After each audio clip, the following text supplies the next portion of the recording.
Good evening, race fans, and welcome to Podium Esports coverage of the 2021 Midwest Sim Racing Association Premier Series, the Maconi Setup Shop 300 Do or Die at Daytona. Live from iRacing's virtual Daytona International Speedway in Daytona Beach, Florida.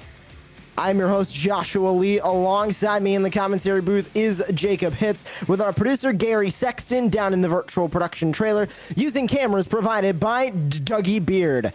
One final race before the playoffs begin, and whether you're a driver on the cut line or sitting comfortably in the top 16, the pressure of the World Center of Racing will test these drivers in a 200-mile-an-hour game of chess. And Jacob, we have seen these drivers on Podium Esports go from Bristol Dirt to Darlington to Charlotte Motor Speedway. We're seeing them for the first time on a plate track, and the first time these drivers have seen a plate track since Talladega earlier in the spring. A lot of unknowns as we see one of the largest signups in the series of this year. Yeah, these guys pretty much had a nice little vacation from all the plate racing. You have Daytona really early on in the year. Then you go to Talladega right around May, late April, and then you have this long dry spell. You don't come back to a plate track, a true plate track, until August, and then 5 weeks later, you're back at Talladega in the middle of the playoffs. It makes things really, really complicated for these guys because you know that those are two dates you have circled on your calendar just because you have to expect the unexpected. There are a lot of things that can happen. Rules packages can change sometimes from race to race. So without practice, at least in the Cup Series world, these guys are just kind of throwing caution to the wind. Here, they had an hour practice, they have qualifying, they can pretty much know what to expect down on the racetrack. They only get one lap of qualifying, so they're going to have to do the best they can right out of the gate. It's a long race tonight at 120 laps. They're going to be giving it everything they've got, especially with the battle for the regular season championship. A little bit shorter than the Canterbury RV 500 that we saw at the beginning of the year. But here's where we are, courtesy of our friends at Google Earth. The Daytona International Speedway needs no introduction. The world center of racing. Everybody who comes to this racetrack wants to win. 2.5 miles in length, built by Bill France. And this racetrack has become a staple on the NASCAR calendar. Whether you start out in the Truck Series, go up to the Xfinity Series, or at the top level of the Cup Series, you want to win here. And with those turns banked at 31 degrees, Jacob, these drivers will be reaching full speed in packs of 20 cars or more on this racetrack. And not only is this place the place you want to be when you're in NASCAR, this is truly the world center of racing. We've seen people from all over come to Daytona, run this racetrack, and know what's on the line, whether it's IMSA and the 24 hours at Daytona at the start of the year in January, when NASCAR comes to town a couple of weeks later. Motocross is here. They used to run short track races on the back straightaway. You had the best short track drivers in the world running here. This track is truly the world center of racing in the amount of talent that they bring here, that they put on this racetrack. It's fun for all of us to watch, and we're going to see a lot of great racing here tonight with these guys as well. They will go racing for, like Jacob mentioned, 120 laps out on the racetrack. Stage 1 will be 35 laps. Stage 2, another 35, ending at lap 70. And then we'll go racing for around 50 laps to the checkered flag at lap 120. Qualifying has about a minute left. Is one driver coming across the line. That'll be the number 62 machine. Let's see if it'll be enough for them to move up to the top of the board. Currently at the top, it's Channing Ballou in the number 2 machine. And taking a look at the number 62, Chris Severa, he's not going to go up to the top of the board, but sitting comfortably in 12th. And Greg Wachinski now going to go up to P6, a good lap from that number 31. As everybody gets their final laps in, 30 seconds left on the clock. Clayton Hoffman coming off of turn number 4. Let's see what the number 12 machine can do. He'll bring it to the Daytona International Speedway tri-oval, and across the start-finish line he goes. Is it going to be enough? It'll be a 46.999, just shy of 47 seconds. He'll actually tie Evan Longaker in time, but he is going to keep 7th place. and unfortunately not enough to take that pole, but definitely close. A lot of drivers close on speed. Looking at the timing chart, the entire top 14 only separated by about a tenth of a second. 34 drivers getting ready to go racing from Daytona. Let's take a look at that starting grid as the field will take to pit lane. Channing Ballou, a new face to the MSRA Premier Series, will be starting on the pole. It's Ralph Hutchison to his outside. We know that Lockdown Racing number 51 is quick. Boyd Hogan and Vincent Arthur, two of the winningest drivers this season, going to share that second row with Jacob Shorba and Greg Wachinski rounding out the first 6 spots. Clayton Hoffman, as we mentioned, he's going to start from 7th. Evan Longacre starts in 8th, the outside of row 4. Then it's Scott Naslund and Chris Johnson making up row number 5 and rounding out the top 10. Then it's Eric Kling and Glenn Ballard making up 11th and 12th. Back from there, row 7 to the inside, podium's own John Theodore, Chris Severa to his outside. Then you have TJ Crampton, a familiar face in the MSRA National Series, alongside Stephen Davis to his outside, Joseph McWhorter and Matthew Van Gelder rounding out the first 9 rows. Then you've got John Binder and Brandon Davis making up the end of the top 20. Wyatt Mickelson and John Mullins round out row number 11. Zach York, Julio Villalobos Jr., I think I got that right, round out row number 12 in 24th. And back from there, 25th, it'll be Tyler Bird and Liam Sheen going to be starting on the outside of row 13. We know Liam Sheen is very, very quick in any car he gets in. Vincent Crowe, Jeff Shutt going to share that 14th row. First drivers to not elect to take time in qualifying. Ryan Strunk, Justin Carey back from there on row 15 and finishing out the starting grid. It'll be Chris Noble, Greg Newsome, Matt Knight, and Robert Anderson. So 34 drivers getting ready to go racing from Daytona. They'll line up on the pit lane and we'll go around for one pace lap. Relatively good conditions. Obviously, we're used to Daytona and we're used to rain. Luckily, rain is not in iRacing Sim just yet, so we are good to go for tonight, although it is a little bit partly cloudy as the sun will continue to set. We're crossing into roughly about 7:30 sim time. So we'll see that sun continue to set and set and set. And when we take that checkered flag, we will be in the darkness of the sunset. So Jacob, coming into tonight, the big story is that battle for the regular season championship. Currently holding the top spot, Ralph Hutchison, but Boyd Hogan right there, 9 points back. Who are you looking at to win this race tonight? And who are you looking at to take that regular season championship at the end of the day? Well, it's going to be tough. There's no doubt about it. What you're seeing up there on the screen now is, I think, the playoff standings. Yeah, that's the playoff standings there. So that doesn't quite show what we're looking at to clinch the regular season championship. But Boyd Hogan is just 9 points back. And, you know, Hogan won this race earlier this year. He won the biggest race of them all. He won the equivalent of, I think that's the reason that he's out in front of Hogan. If it weren't for that, I don't know if Hogan would be in this position. He's won 10 times this year. So it'll be interesting to see if he can beat that 51. He's going to have to beat him by a couple of spots if he wants to win the regular season championship. Otherwise, it'll fall to Hutchison in the 51. Boyd Hogan with 17 starts this season, top 5s in 13 of them, top 10s also in 13 of them as well. 21 stage wins for that number 96 Legacy Esports machine. Hogan gonna look to go back-to-back at Daytona, but the field gonna come off of turn number 4, 34 cars strong. That iRacing official pace car will make its way into the safety of pit lane, and it is time to go racing. The final regular season race of the season. Let's go racing from Daytona.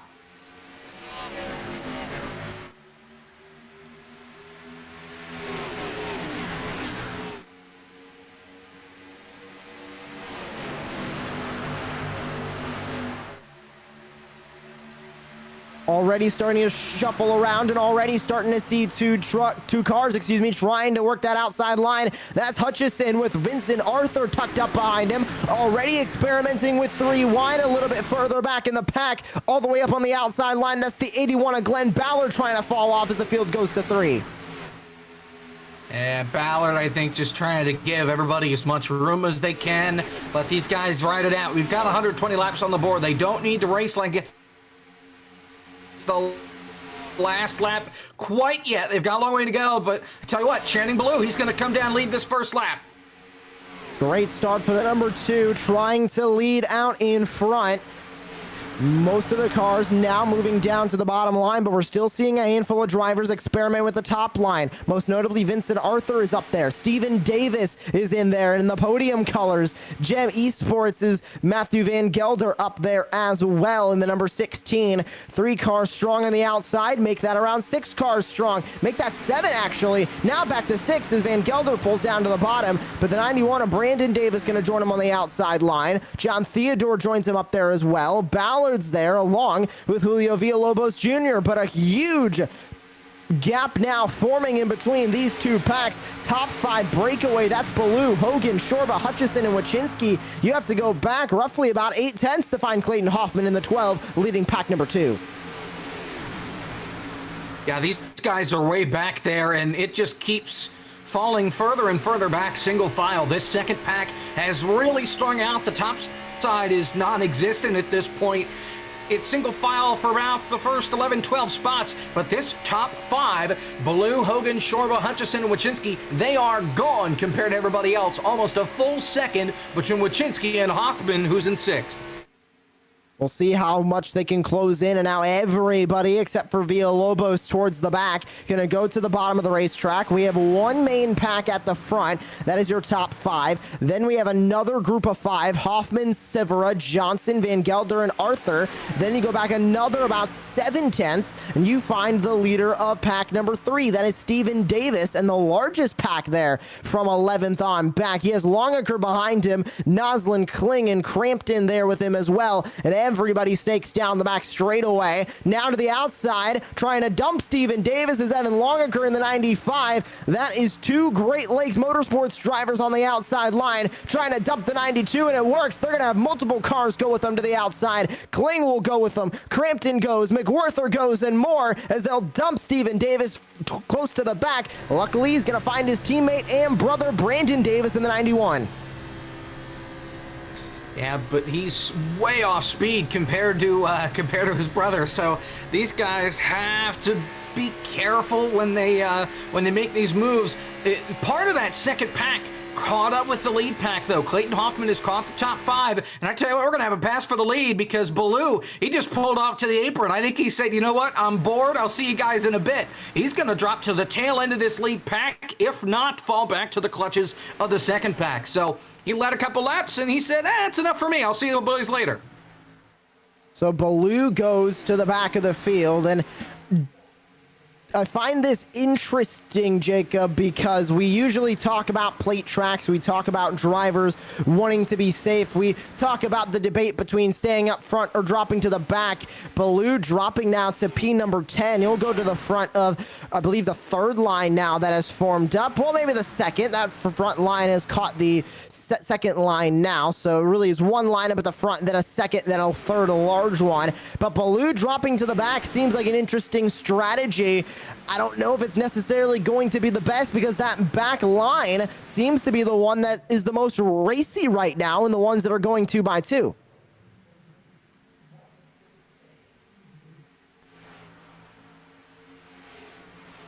But as they race up front, it's still Hogan at the front of the field. Jacob Shorba out a 2nd.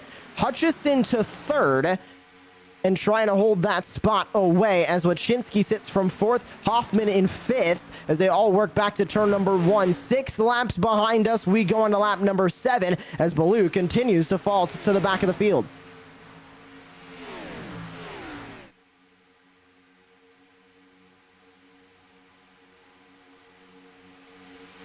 Baloo gonna keep on falling back on that outside line, letting everybody in the field go on by. The 16th place now for the 2 of Channing Baloo, and he's continuing to fall. You're on board with him now, choosing to let everybody go by.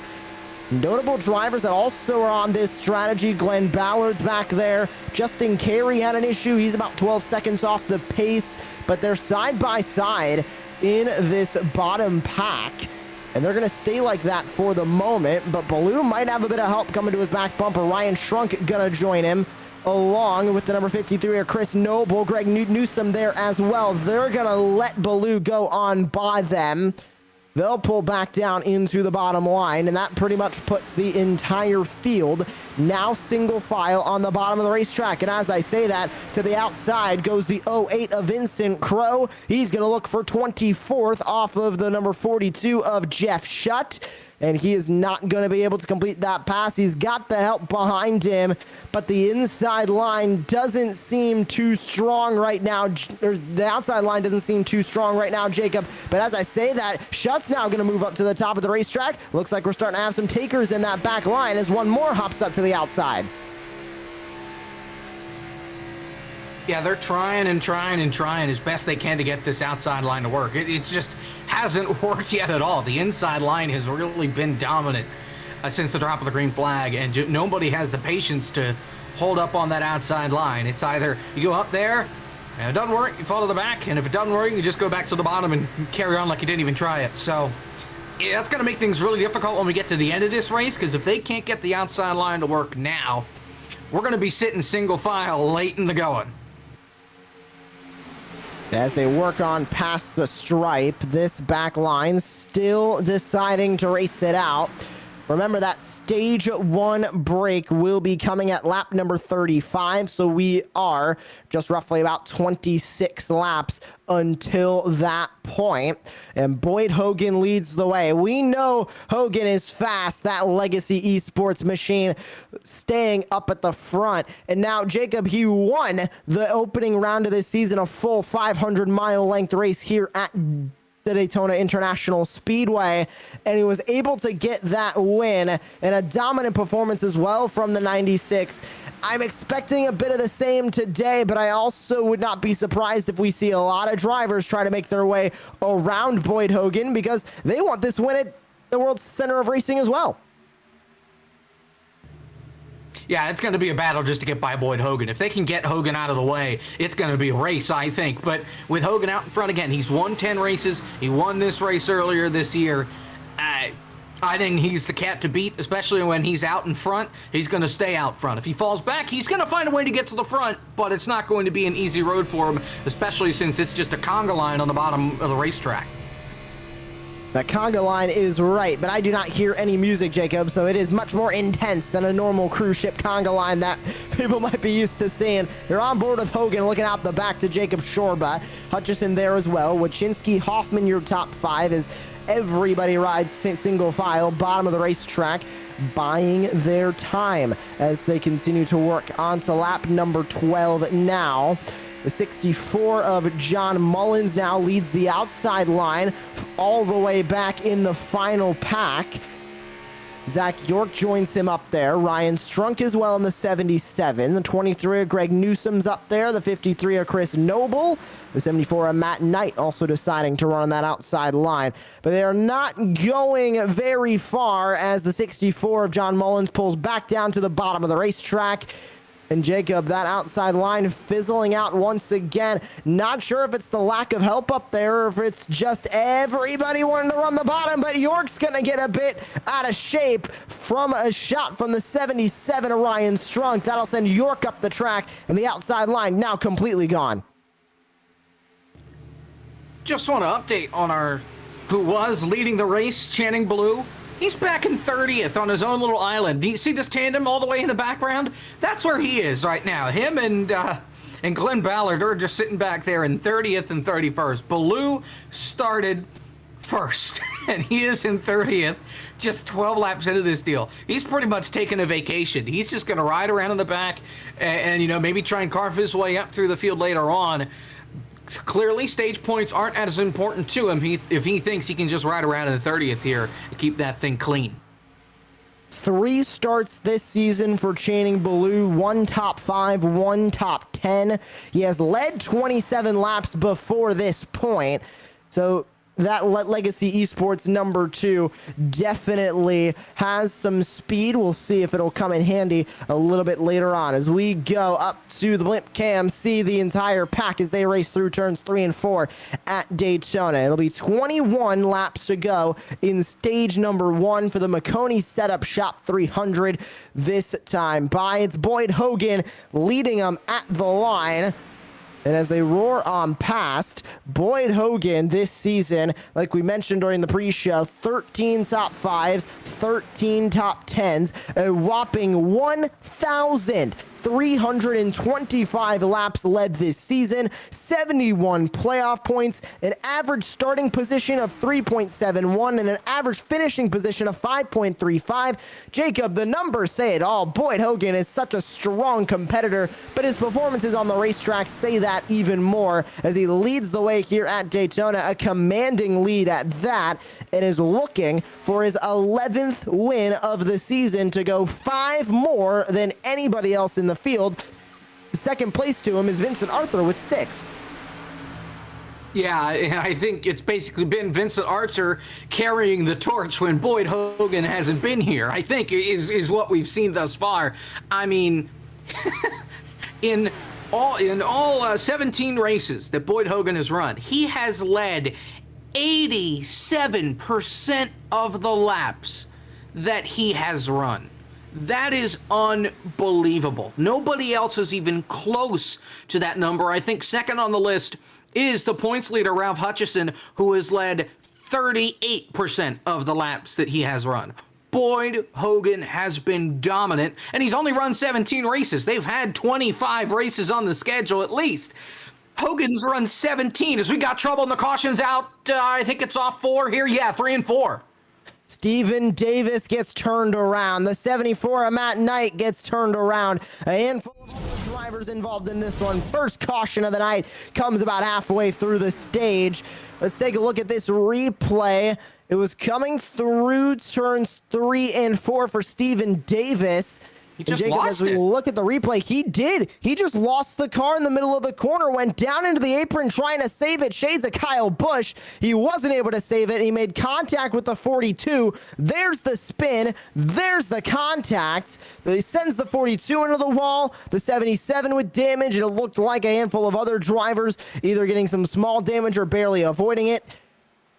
That will bring out the first caution of the night, and it comes roughly exactly about halfway through this stage, so we could see some fuel strategies start to come into play. Here's another replay of that incident as they went through 3. It almost looks like he goes into the corner kind of on autopilot mode. He doesn't really follow the cars in front of him. Once he realizes he's out of line, he turns the wheel a little bit more to the left, and I think that's when it just goes sideways on him. And him trying to save it and overcorrecting it, coming back up across the racetrack, that's where it ran into trouble for everybody behind him. As there's the onboard with him just trying to hang on. Or no, that's not him. That's somebody who I think was right behind him when he first got sideways. That was on board with Vincent Crowe. He bounced it off the outside wall or got really close to it. Did a heck of a job hanging on to that thing.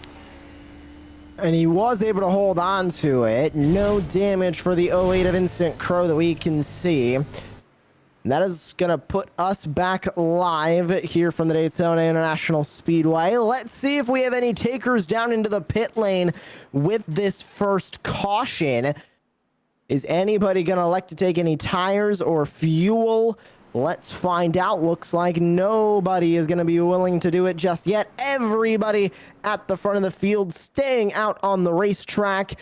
So as they come across the start-finish line, presumably taking 2 laps to go, there is the damaged number 92 of Stephen Davis. He is undoubtedly going to elect to pit. And a handful of drivers in the back also coming in. John Theodore, John Mullins, Tyler Burden, Channing Ballou brings his way down into the pit lane. Vincent Crowe, Chris Noble, and more all down into the pit lane.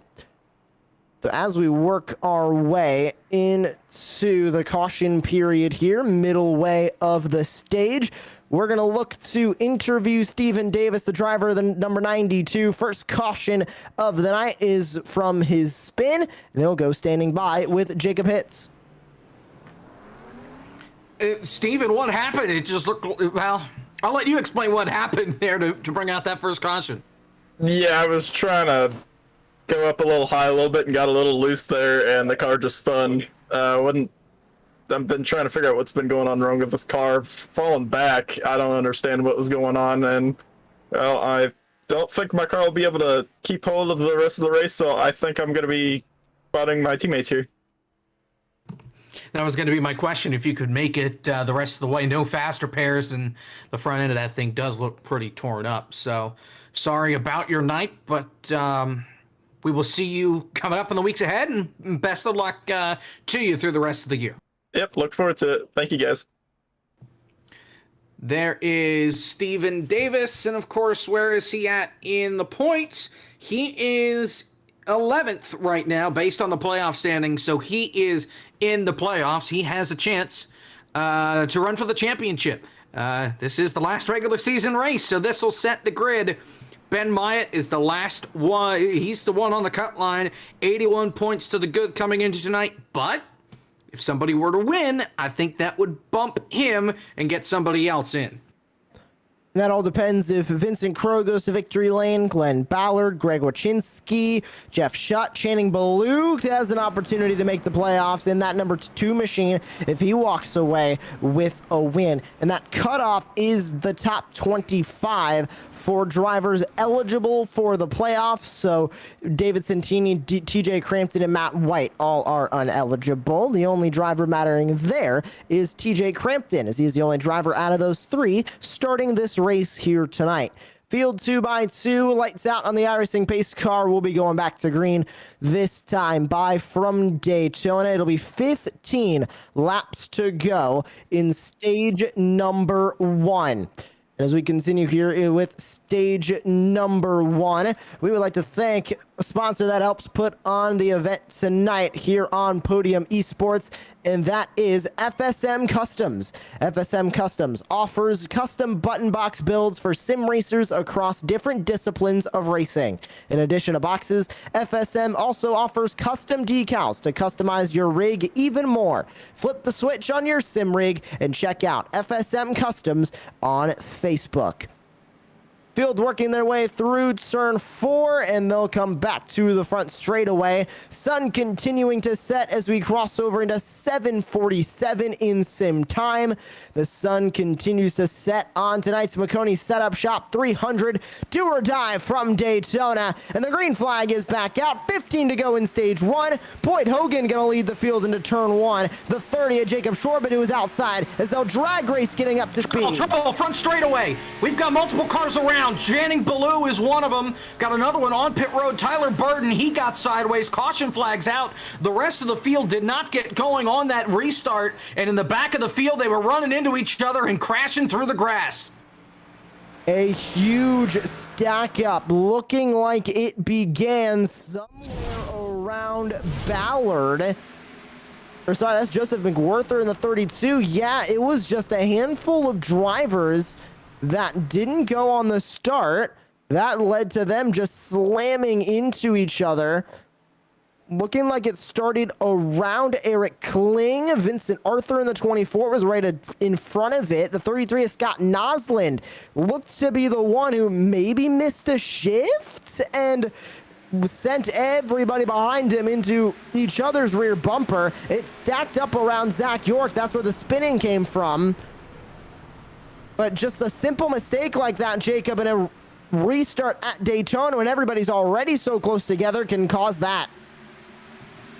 Reminds me of the crash and the clash last year when the entire field wrecked coming to the start-finish line, except they were able to make it a little bit farther, but a lot of damage for some of these guys. Zach York, front end, well, at least rear, has a lot of damage. The 81 is all torn up of Glenn Ballard. Vincent Crowe has even more damage. Tyler Burden, as I mentioned, he has damage. Channing Ballou, he has damage front and rear. Remember, he started on pole position, and he made the decision to go all the way to the back of the field, and now he's got damage that he's going to have to live with the rest of the night.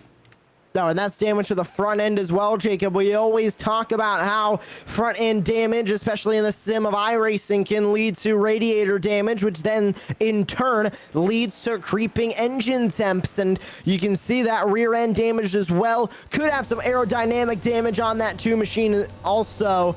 Just so unfortunate for one of the fastest drivers of the night. Qualified on the pole, and we had some high hopes. Not to say the night is over for the 2, but they're going to need to get that damage repaired and be on their toes the entire night to make sure that car isn't worse off than it actually is.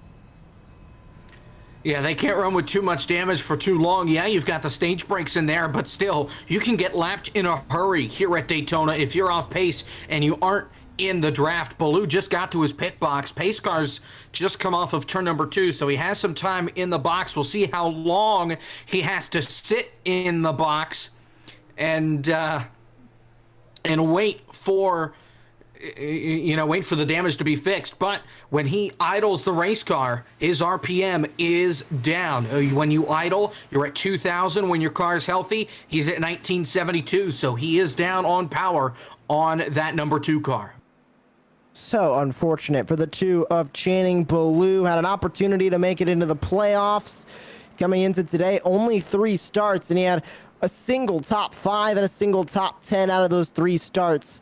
And he was looking for some better luck here from Daytona.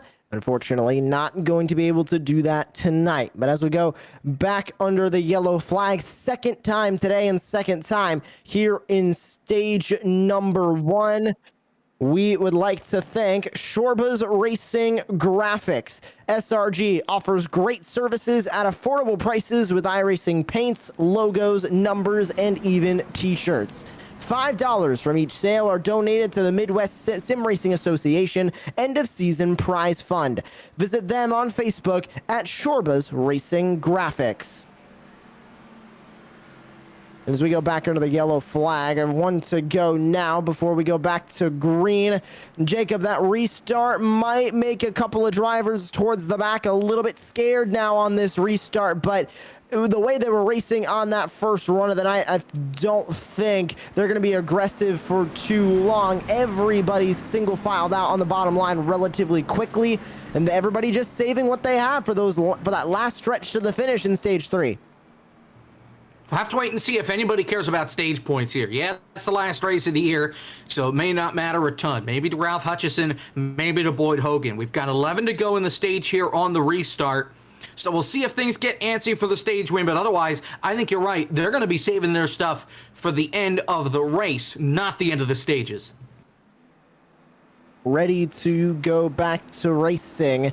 Remembering back to the opening race of the season, it was Boyd Hogan who got the win. He led 184 of 200 laps, won stage 1, won stage 2, and then went on to win stage 3. If he comes home your stage 1 winner, I think we'll have some early predictions of who me and Jacob will think of for the Strunk PC ones to watch before we get started with stage number 3. But it'll be 11 to go in stage number 1. Pace car off and away. Boyd Hogan in control of the field. Shorba to his outside. 2 by 2. We're back racing. 11 to go in stage 1 from Daytona. They all made it to the start-finish line, at least this time around, so things looking a lot better than they did on the last restart. But Hogan and Shorba, first and second as they go down into the corner. Everybody just trying to get to the bottom as quick as they can. It's almost like Martinsville. You don't want to be up top because they're going to fall through the field. The bottom line is your friend, but we've got some company on the outside line. Matthew Van Gelder, he's got some help in the top line. They're not giving up quite yet. Vincent Arthur with the help behind him. Joining him up there is John Binder in the 38. Brandon Davis going to join him up there. A huge shove coming to the back bumper of that number 16. That is the 24 of Arthur. Arthur now dives to the bottom of the racetrack, leaving 4 cars on the outside line, led by the number 16 of Matthew Van Gelder.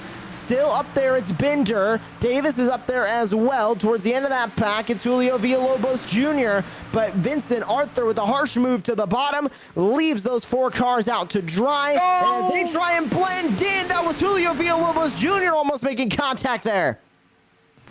Yeah, TJ Crampton tried to stick it in 4 wide and almost touched off a big crash in the back of the field. They were able to hang on to it, but that got really, really scary getting into the corner. I thought we were going to see a big one in the last couple of spots. On board, John Theodore, the number 27, sitting in P11, right in the middle of the pack.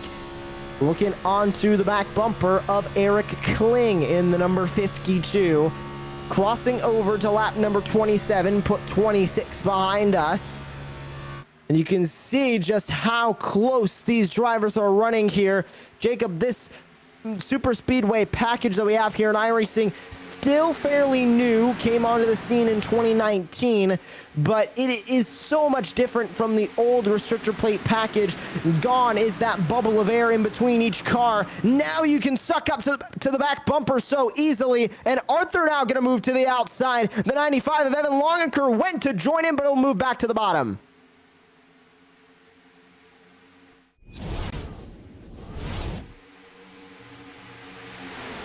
Yeah, that got scary. I'll tell you what, here's a replay in the back of the field. Everybody's stacking up and checking up in that back of the line. They're making me nervous out here. Yeah, you've got time to check up and everything, but they're going to start scaring some people if you're making bold moves like that. It's stage 1. We've got a lot of time left. I know they like to wreck in the Cup Series in stage 1. Doesn't mean you have to do the same thing here.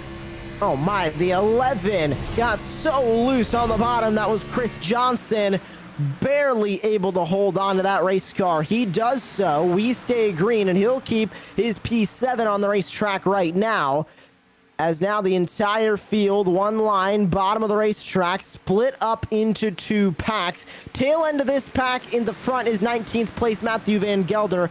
20th place Wyatt Mickelson. I'm not sure how, but ended up in the middle of both of these packs. And then Chris Noble and Channing Ballou go wrecking on the front straightaway. They wreck in the tri-oval. Around goes Noble. Ballou as well in the 2 car. And the caution flag is going to be thrown once again. And they made contact coming through the flyover. Channing Ballou quickly exiting the race server. Not the end of the night that he wanted, but here they are exiting turn 4. Move to the outside for Chris Noble. Where was the contact? And right there it was. They met in the middle. Yeah, that was more the 2. Ballou definitely came up a lot more, I think, than Noble came down. Noble certainly wasn't clear, and he did come down to the left. There's no doubt about it, but Ballou was down on that yellow line, came up a little bit, and then they just met right in the tri-oval. Such a heartbreak for both those guys. Noble had some rear end damage, I think, from the stack up on the restart. He was at least able to save it. And Ballou, of course, he left the server before we found out where his car went. He had enough. Just unplugged the computer right from the wall, but tough for those guys back there, but that means that we're going to have a few lap dash here to end this first stage. I think that's what we call the quick Alt F4 from Channing Ballou. And once again, was already down on power, trying to get that damage repaired, and just zero luck for that number 2 tonight other than in qualifying. But out in front, little changes to the running order. It's still Boyd Hogan, still Jacob Shorba, still Hutchison, still Wachinski, still Hoffman there in that top 5. So no changes really up front since the start, Jacob, and a bit surprising to see one driver who really has been on the move. The number 8, Chris Severa in the 62, sitting in 6th, up 8 spots from where he started in P14. So he's making those lines work because we're only seeing 2x2 racing really for about the first lap of these restarts. And then it's right back to single file, bottom of the racetrack, everybody buying time. But Severa finding a way to work his way up the field. Yeah, and we're going to keep seeing that a lot, I think, so far, is we're just going to have these guys gain a lot on the very initial restart, that first lap, and then they're going to settle in and ride it out. We'll see what happens here with this stage. I'm curious to see if anybody's really going to try and race for the stage, or if they're just going to give up and let Boyd take it. But either way, I'm intrigued to see what they do here after the stage break as well, and what they do on strategy. And looking at John Mullins, who pit, Justin Carey pit as well, John Binder, Matt Knight, Wyatt Mickelson, Zach York, Chris Noble, Vincent Crow. all the drivers who pit in that time by. Glenn Ballard also came in, but the number 81 currently sits one lap down. But out comes the number 53 FSM Customs car back to the racetrack. That is Chris Noble.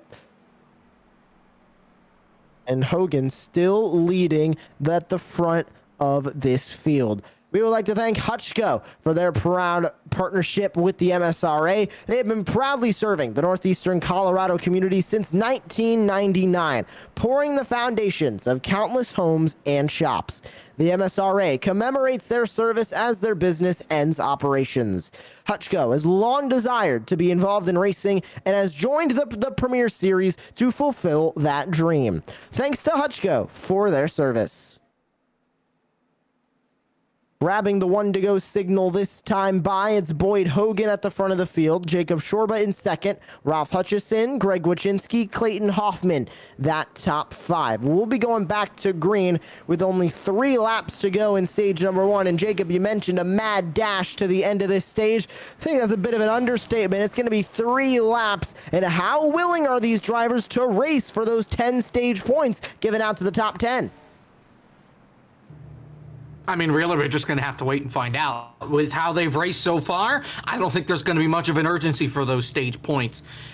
That could change here, and they could, since they're all bunched up. They say, might as well race for it. But from what we've seen so far out of these first 31 laps, they're going to take it easy. They may make one last dash, but otherwise, I think they're going to go back to the way they were, single file all the way around. We'll see what happens here as we race to the stage number 1 break. Field working their way into turn number 3 as we get ready for the final Mad Dash. 3 laps here in Daytona. Glad you could join us on Podium Esports for the Maconi Setup Shop 300 from Virtual Daytona. Field rounding through turns 3 and 4. It's Hogan on the bottom, Shorba on the outside, ready to take that green flag once again. A mad dash to the stage number 1 break. Who's going to pit under the stage break? Who's going to go for the 10 stage points given to the top 10? It's time to decide it in stage number 1. Pace car will go down and away. Boyd Hogan in control of the field. He'll go on the loud pedal as we look back from the number 96. It's a good start for Hogan. He's going to clear Shorba. Shorba moves to the bottom right in front of the 51. Still trying to hold it on the outside. It's Wachinski. Multiple cars now falling to the inside line. Hogan going to lead the way as they lead through 1. Just like what we saw in those first couple of restarts, everybody goes to the bottom, but Jacob Shorba has a run down on the inside with help from Hutchison. They come off corner number 2. They get the cars close to full speed. By the time they come around to the back straightaway next time by, they will be at first speed. Top 8, single file, make it top 6 as one car peaks to the outside line as they head to 3. Boyd Hogan still out in front. Everybody gonna go single file on the bottom of the racetrack as they roar back to the stripe, leading that outside line, trying to make something happen up there. That is the 95, Evan Longaker. He's got help from his teammate Vincent Arthur behind, and here comes the outside line. Could see a late stage resurgence from the outside as they race through 1, 2 to go, stage 1. The outside line trying to do everything it can. That 95 of Evan Longacre trying to bring them home. But right now it's all the 96 of Boyd Hogan out in front. Here comes Shorba. He picks to the outside. Hutchison goes with him. Side by side for the race lead. Shorba clear, headed for 3. Shorba wants that stage win, and he makes the pass. The first driver to make a pass on Boyd Hogan tonight. Hutchison going to be stuck on the outside. Here comes Longaker in the 95, trying to get to his back bumper, side by side for second. Shorba pulling away. The white flag is out in stage number 1. They're side by side throughout the entire pack, but all behind Jacob Shorba in the 30. Contact made between Hogan. Hogan spins Hutchison. The big one in turn 1. big crash. Hutchison in the wall. John Mullins in the wall. Multiple cars piled in. Crampton is in it. The 95 event in Longacre, his car completely demolished. Mickelson involved. Vincent Crowe piles in at the very end. The big one in turn number 1, fighting for second at the end of stage number 1. The first big one we're going to see tonight. We knew it'd be exciting in a mad dash to the end of stage number 1, and that is exactly what it was. The first 2x2 racing we saw tonight. And you can see Hogan on that, trying to stay on the door of the number 51. Got a little bit too close. Jacob spun Ralph Hutchison, and nowhere for a lot of fast race cars to go. Yeah, looking at the replay, it was definitely contact between the 51 and the 96. Nowhere for Longacre to go. Vincent Arthur piled it in. The 61 of Cramden, as I mentioned, he got a piece of it. Justin Carey involved. Mickelson, Scott Nasland, McWhorter. John Mullins did get a piece of it. You've got Brandon Davis. He rode the wall, the safer barrier. I think he missed it for the most part, but easily half a dozen to 10 cars involved in this crash. The first large crash of the night. You're on board with Hogan. Just gets a little bit too far up, taps Hutchison, and you can see cars on the bottom trying to go anywhere possible. And on the outside line, nowhere for a lot of those drivers to go. But your stage winner at the end of stage number 1 will be Jacob Shorba in the number 30 machine. Your stage 1 winner presented by Shorba's Racing Graphics. They'll go to the pit lane, and we will go side by side here on Podium Esports. Stage 1 winner Jacob Shorba. Don't go anywhere. It's the Maconi Setup Shop 300 from Daytona.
Welcome back to the virtual Daytona International Speedway. You're watching coverage of the Maconi Setup Shop 300 from the virtual Daytona International Speedway for the MSRA Premier Series. Stage number 1 winner is Jacob Shorba in the number 30, the Naples, Florida driver for Great Lakes Motorsports, joining us now here in the booth. And Jacob, a wild stage number 1 to say the least. You made that move with 2 to go on Boyd Hogan. How hungry were you for that stage win? Oh, I really wanted it. But honestly, yeah, I totally forgot that it wasn't a green-white checkered. I made the move 1 lap early, and I got kind of lucky with the caution coming out right after that when they were all gaining on me, but it sucks. A lot of good competitors taken out in that. Pretty much my whole team's out now, so I don't know what we're going to do. We'll figure it out. Well, you being the lone car in that team now, is that going to affect the way you race out at the front of the field? Because we've seen that you have a fast Ford Mustang in that number 30. Can you keep up at the front and try and walk away with this race win? It's not going to change a lot because it's just pretty much been me from my team up here, because a lot of my teammates started up high and they just got shuffled back because there's nothing you can really do from up there. So it's going to be pretty much the same. The issue is if we have not cautions, pit stops, because I don't really have anyone to work with. So that's something I'm trying to work on right now. But that could ultimately be the downfall. So hopefully I figure that out. But nothing's going to change. We're just trying to survive till the end of stages and then of the race. Good luck here in the next stage, Jacob. Hopefully we're talking to you in victory lane. Absolutely. Thank you. Good to hear from the number 30, Jacob Shorba. He'll be restarting 5th on the inside line here as we get ready to go racing. 2x2 the field is as we hit the restart box, and we are back underway. It's Brandon Davis in the 91 on the inside, John Binder in the 38 on the outside, 2x2 as they race towards turn 1, stage number 2, restart. Yeah, how about whole shuffling here at the front with that crash? Yeah, you still got Shorba up here, and now you got Hogan dropping to the bottom as well, but Brandon Davis leading this thing. Clayton Hoffman, he was at the front for most of the race. He's now in second.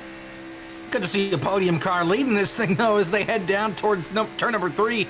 Shorba, Hogan, everybody's just heading back to the bottom line. The second verse, same as the first right now for these guys.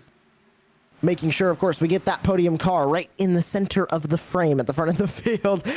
I'm pretty sure Eric Messer can use that for some advertisements on our social media. By the way, if you're not following us at Podium Esports, wherever you can find us, Eric Messer posting, of course, live updates on Twitter all night long. So you can have your Twitter feed open as well while you're watching the broadcast here on twitch.tv/podium2 or youtube.com/Podium Esports, wherever you're choosing to watch this broadcast tonight. But it's Brandon Davis out in front, single file now. Boyd Hogan went for a move last time by on the outside line. Just went to experiment up there. Did not work well. You have to go back to P14 to find the first side-by-side, and that's Villalobos and Noble.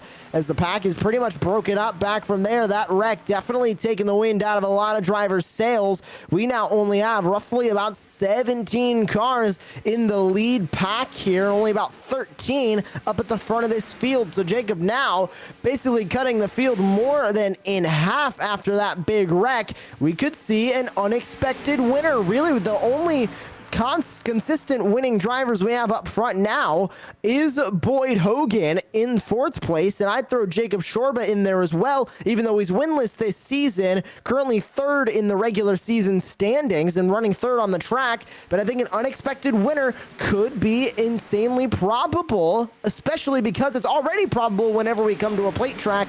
Now that we've cut out a lot of fast drivers, we could see somebody brand new into victory lane. And I think, Jacob Shorba would love to end the regular season with a win and carry that momentum into these last 10 races and into the playoffs.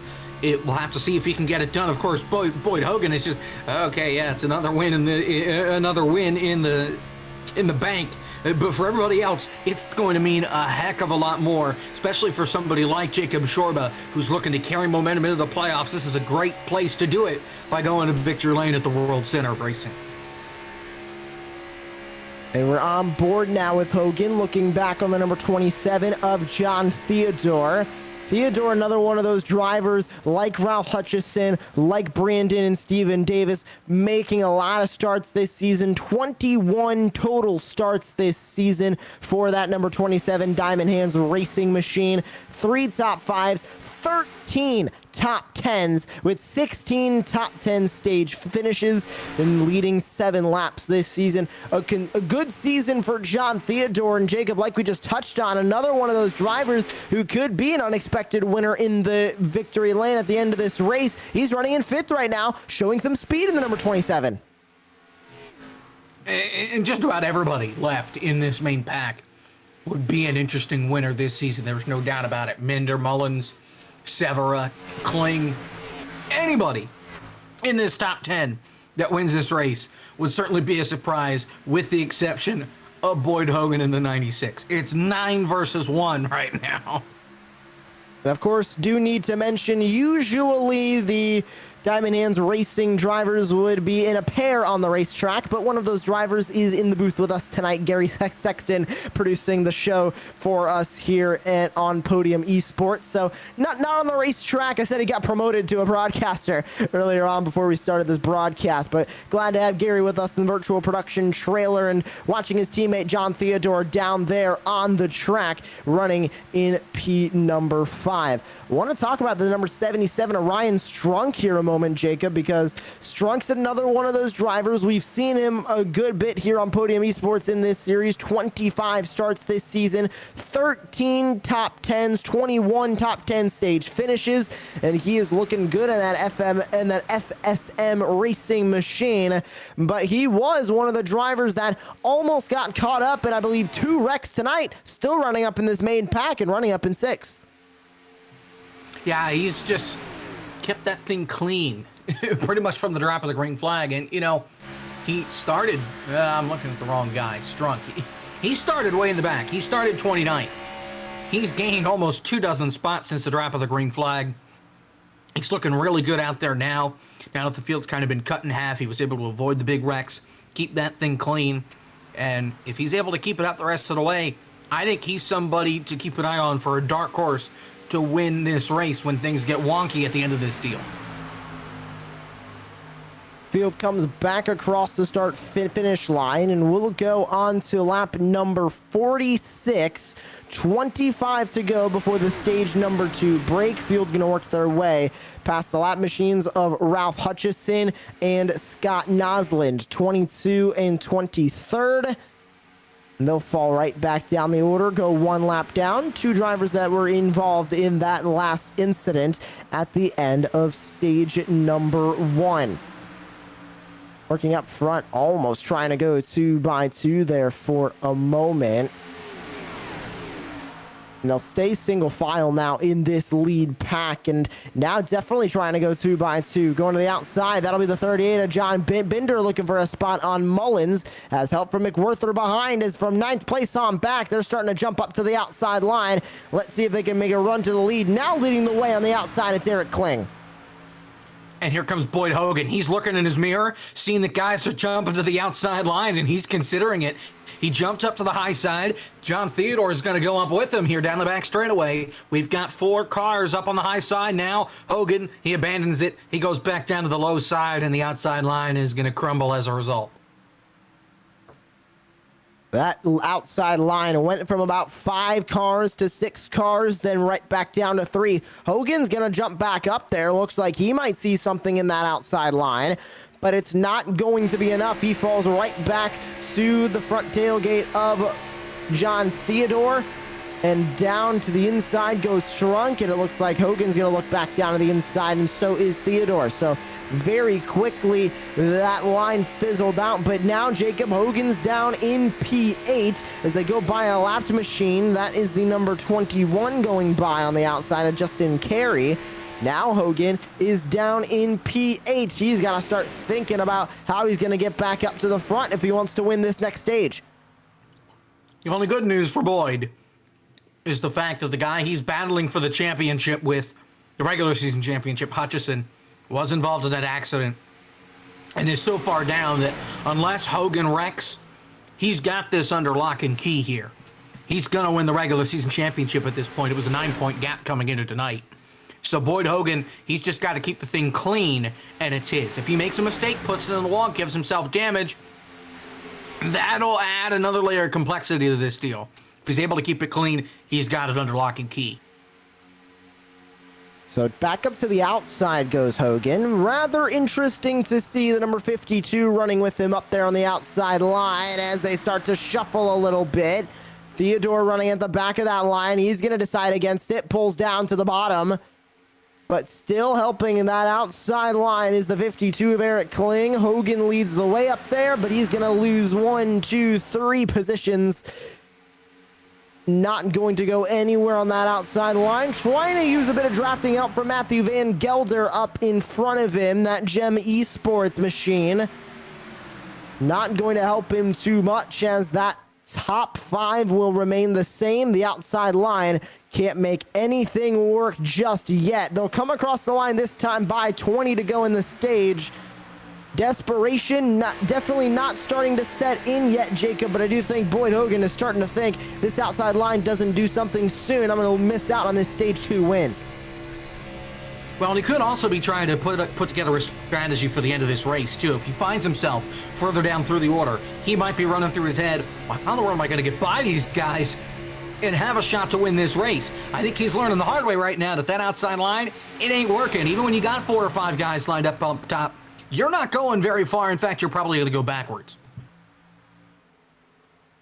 Now leading that outside line, the 32 of Joseph McWhirter, but take a look at this. Hogan goes to the outside. They're going to dump the 32. He'll fall into the bottom line, but now the 38 hops up to the outside line. That's John Binder. Is Hogan going to try and dump the 38 as well? No, he won't. He's going to work with him because he sees the number 61, TJ Crampton, on the outside line. They'll breeze right on by him, and now 4 cars strong is that outside line, Jacob, but it's just not enough to keep up with that inside line.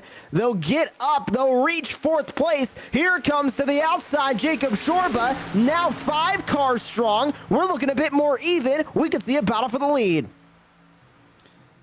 It all depends on what Brandon Davis does. If he wants to try and junior this thing and manage both lines, or if he's just going to stay glued to the bottom of the racetrack and let him go by if they can here on the outside line.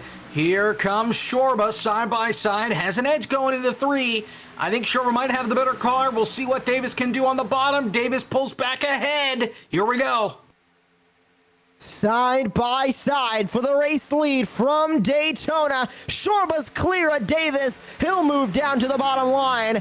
Hogan now going to go side by side with the number 91 as they head back to turn number 1. But taking the lead back is Jacob Shorba much earlier than he did in stage number 1. Jacob, he took the lead with 2 to go in the stage in the first stage of the night. But now he's up to the lead middle of stage number 2, but look at the run. Boyd Hogan to the outside. Help from the 52 of Eric Kling. Is he going to be able to clear him? Yes, he is. Put Boyd Hogan in 96 back up to the point. I don't know where that run from Eric Kling came from, but that was incredible there. That run that 52 got to push Hogan out in front. Now Hogan's going to start managing both lines of the racetrack here. Might try and get Kling to go with him, as well as John Binder. Try and get as many people as he can to go down low, but right now I think that 96 is perfectly happy back where he wants to be, P1. Boyd Hogan is very comfortable in the top spot here at Daytona, and he continues to lead the way. 16 laps to go in the stage when they come across the start-finish line this time by. It's Hogan out in front. Eric Kling up to 2nd place for the first time tonight. He finds himself now in P2. Jacob Shorba in 3rd. And looking at the driver statistics, I do not see anything for Eric Kling. So his first start of the season and running in 2nd right now, Jacob, that is huge for the number 52, especially getting trusted by Boyd Hogan. I think this early on as well is a huge tell of how Eric Kling can race in the 52. Well, if memory serves me correct, I think they have some experience with each other from other leagues, and that's why they decided to team up and head to the front like this. So there's no real surprise to see Boyd Hogan out in front, and I can't say I'm really surprised either to see Eric Kling out in 2nd. He's done pretty well so far, and I think he's impressing a lot of these guys that may not be familiar with the driver behind the wheel of the 52. At the line, we go to 15 laps to go in stage number 2. It's still Hogan out in front. It's still Kling in 2nd. Shorba starting to settle down in P3. Back up into the top 5. Clayton Hoffman in the 12. He'll sit in 5th. And up and down season for Clayton Hoffman, 16 starts, but out of those 16 starts, 10 top 10s and a win to boot as well. So a good season for Clayton Hoffman, getting that win, locking himself into the playoffs, 116 laps led as well. So nothing to scoff at for Clayton Hoffman in the 12. And Gas and Go Racing also showing their speed. They, of course, field the Wachinski and Powell cars, as well as Chris Severa is part of Gas and Go as well. So they have some very fast cars out here on the racetrack, and Hoffman looking for more spots. He has Ryan Strunk behind him. Yeah, and these guys, we're back to the single file, hug the yellow line, just ride around deal here. And, you know, it's tough for the fans. It's tough for us watching everything, but these drivers, you know, they're still on edge.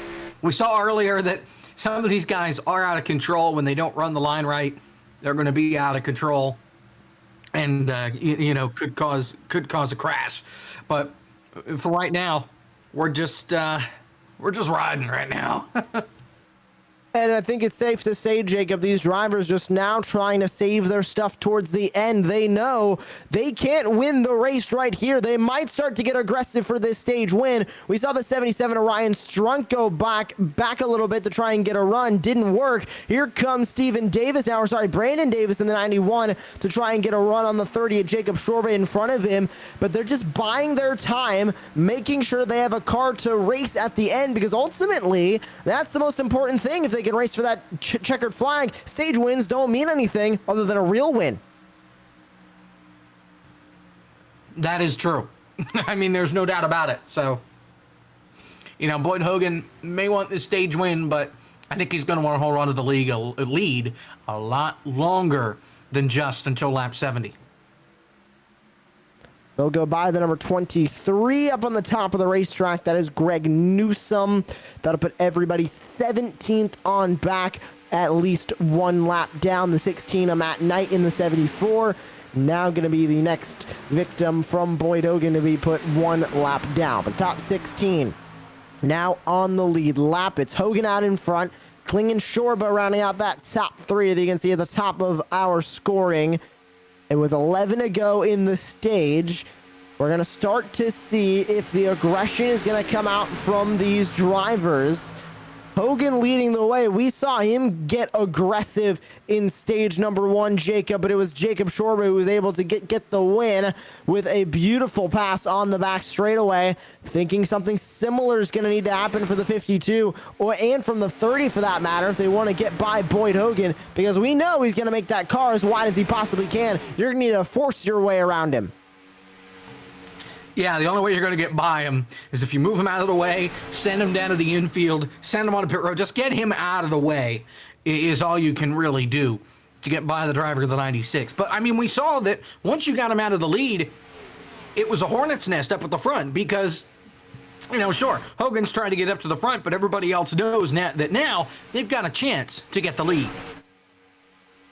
Well, as we work over halfway, we will take the midway race break here for the MSRA Premier Series.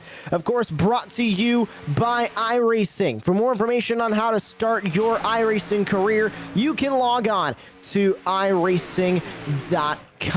Leading the way currently, it is Boyd Hogan, Eric Kling in P2, Jacob Shorba in third, Brandon Davis fourth, with Clayton Hoffman rounding out your top five. Ryan Strunk in sixth, John Mullins in seventh, Joseph McWhirter in eighth, Chris Severa in ninth, with John Theodore rounding out the top 10. John Bender is in P11 with Julio Villalobos in 12th. Wyatt Mickelson in 13th. Chris Noble sits in the 14th spot. Glenn Ballard in 15th. Matt Knight in 16th. Greg Newsom in 17th. Matthew Van Gelder in 18th. Newsom, the first car, one lap down. Zach York in 19th. Greg Wachinski rounds out the top 20. Back from there, 21st, it'll be Tyler Burden, 22nd, Jeff Shutt, 23rd, Justin Carey, 24th, Ralph Hutchison, caught up in that incident. He's 3 laps down. Scott Nosland in 25th. Evan Longaker 26th, TJ Crampton 27th, Chris Johnson 28th with Steven Davis 29th, and Vincent Arthur rounding out the top 30. And back all the way to 33rd, it's Vincent Crowe, Channing Ballou, and Liam Sheen, who pulled off the track on lap number 1. This concludes tonight's iRacing Midway Race Break. Brought to you by iRacing, the world's premier online racing game. iRacing puts you in the driver's seat to experience today's newest form of competitive motorsport, virtual racing, all from your home PC. Race virtually in Australian supercars, IndyCar, IMSA, NASCAR, the World of Outlaws, and more. With over 170,000 drivers on the service and over 90 laser scan tracks and cars to choose from, iRacing is your portal to the racing world. Get on track today at iRacing.com.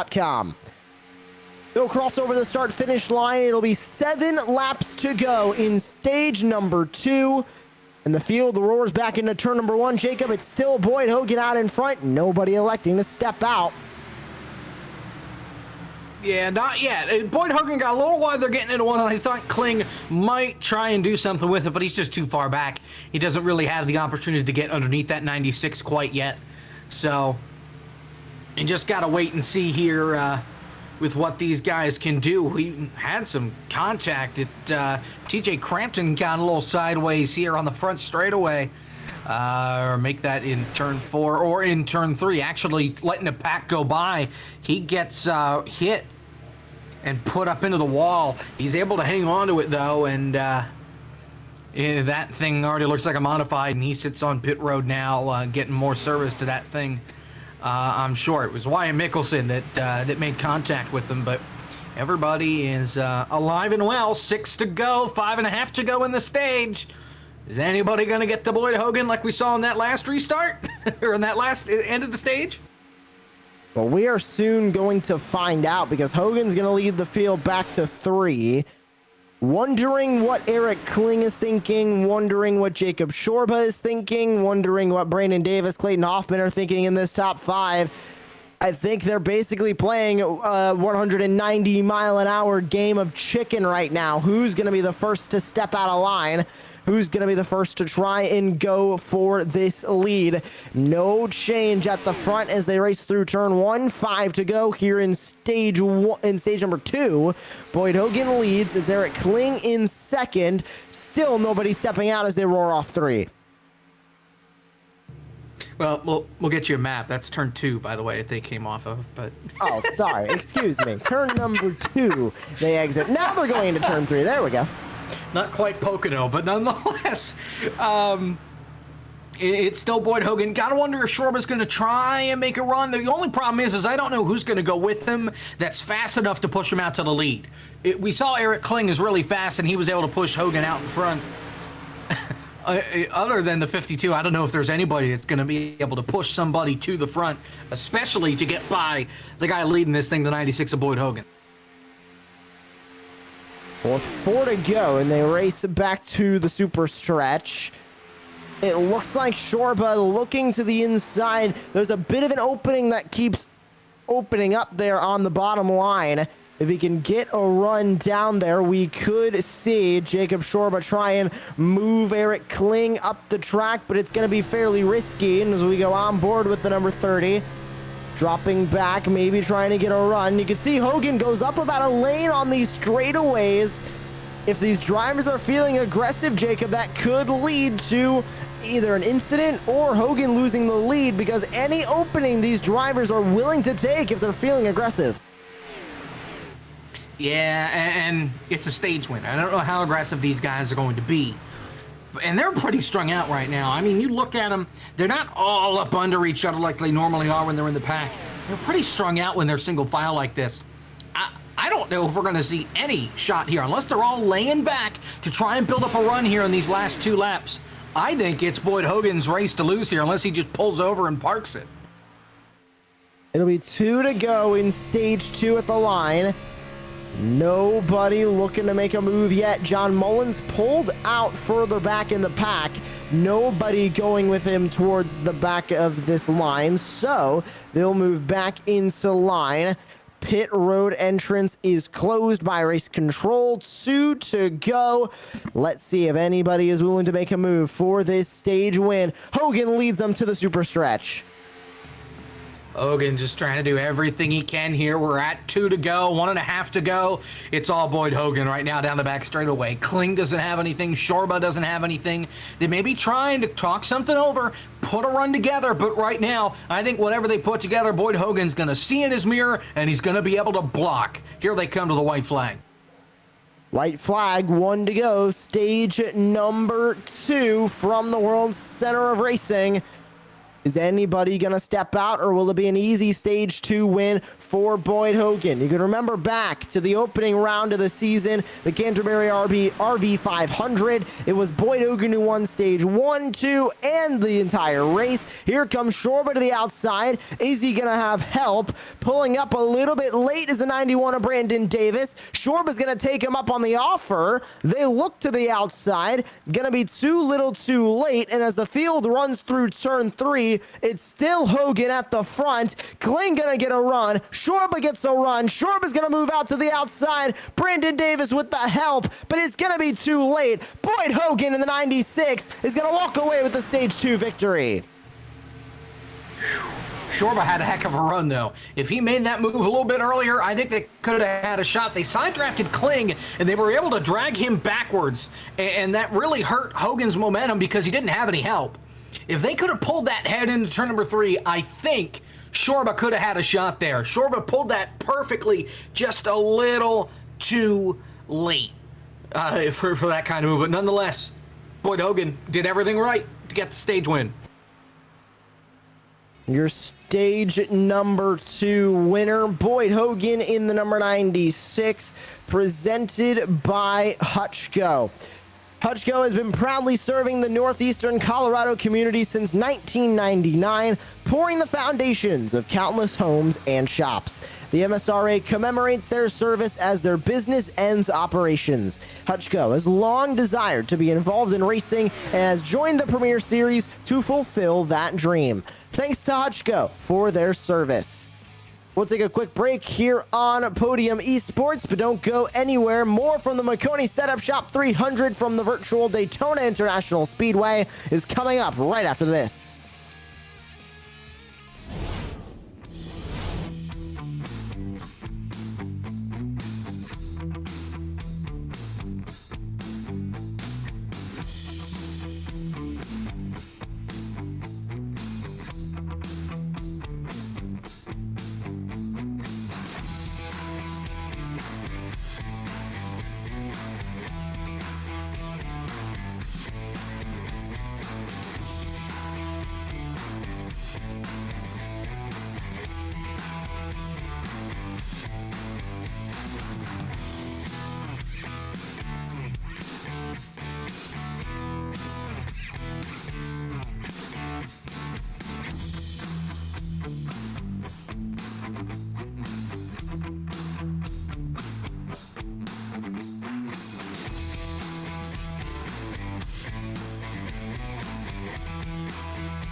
Welcome back to coverage of the Maconi Setup Shop 300 from the virtual Daytona International Speedway on Podium Esports. It's the Maconi Setup Shop 300. Joshua Lee here with you in the booth. Jacob Hitz alongside me, just ending stage number 2. And as we go on to lap number 73 under the yellow flag, pit stops concluding, and Boyd Hogan, your stage winner, and he'll be standing by with Jacob Hitz, the number 96 from Royston, BC. Boyd, a great stage win. You were dominant throughout really this entire race from the drop of the green flag. You fell back early on in the stage, but it didn't take long for you to get back up for the front. What did you learn here heading into this final stage for if you fall back in traffic, how you're going to be able to get back up to the front? You're gonna need friends, that's for sure. I mean, I think our car's strong enough as long as I got, I'd say 2, maybe 3 other cars. We're fast enough to get back to the front, but yeah, it's really just, it's all about stopping the runs now, and I mean, hopefully, you know, we get the green flag stops here, and maybe we can get spread apart and off in our own zip code. That's the next box to check off. Now, how about the special sticker on the race car? Can you tell us about that? Yeah, my grandma passed away there a little over a month ago due to cancer. Kind of happened out of nowhere, and just making sure she's still around somehow. So I want to say hi to my grandpa. I'm sure he's watching somewhere, and you know, everybody else out there. Thanks for watching. I also want to apologize to Ralph. I haven't seen the replay. I don't know 100% what happened there, but I'm sorry to him. Sorry to everybody that got caught up in that mess. Well, best of luck to you here on the rest of this race, and it looks like you're pretty much going to have this regular season championship under lock and key here, so I don't want to congratulate you too early on that, but just let you know it's possible that you walk away with this at the end of this deal. So best of luck here with you the rest of the way, and throughout the playoffs here as well. Potentially we'll see you at the end of this deal. Yes, sir. That's the goal. Boyd Hogan, Stage 2 winner. He's going to line up P1 as we get set to go for Stage number 3. And we are ready and raring to go for this restart. Hogan to the inside, Shorba outside. It's Hoffman and Kling on that second row. You go back to the third row. It's Mullins and John Theodore, Severa, McWhirter, Davis, and Villalobos Jr. rounding out your top 10.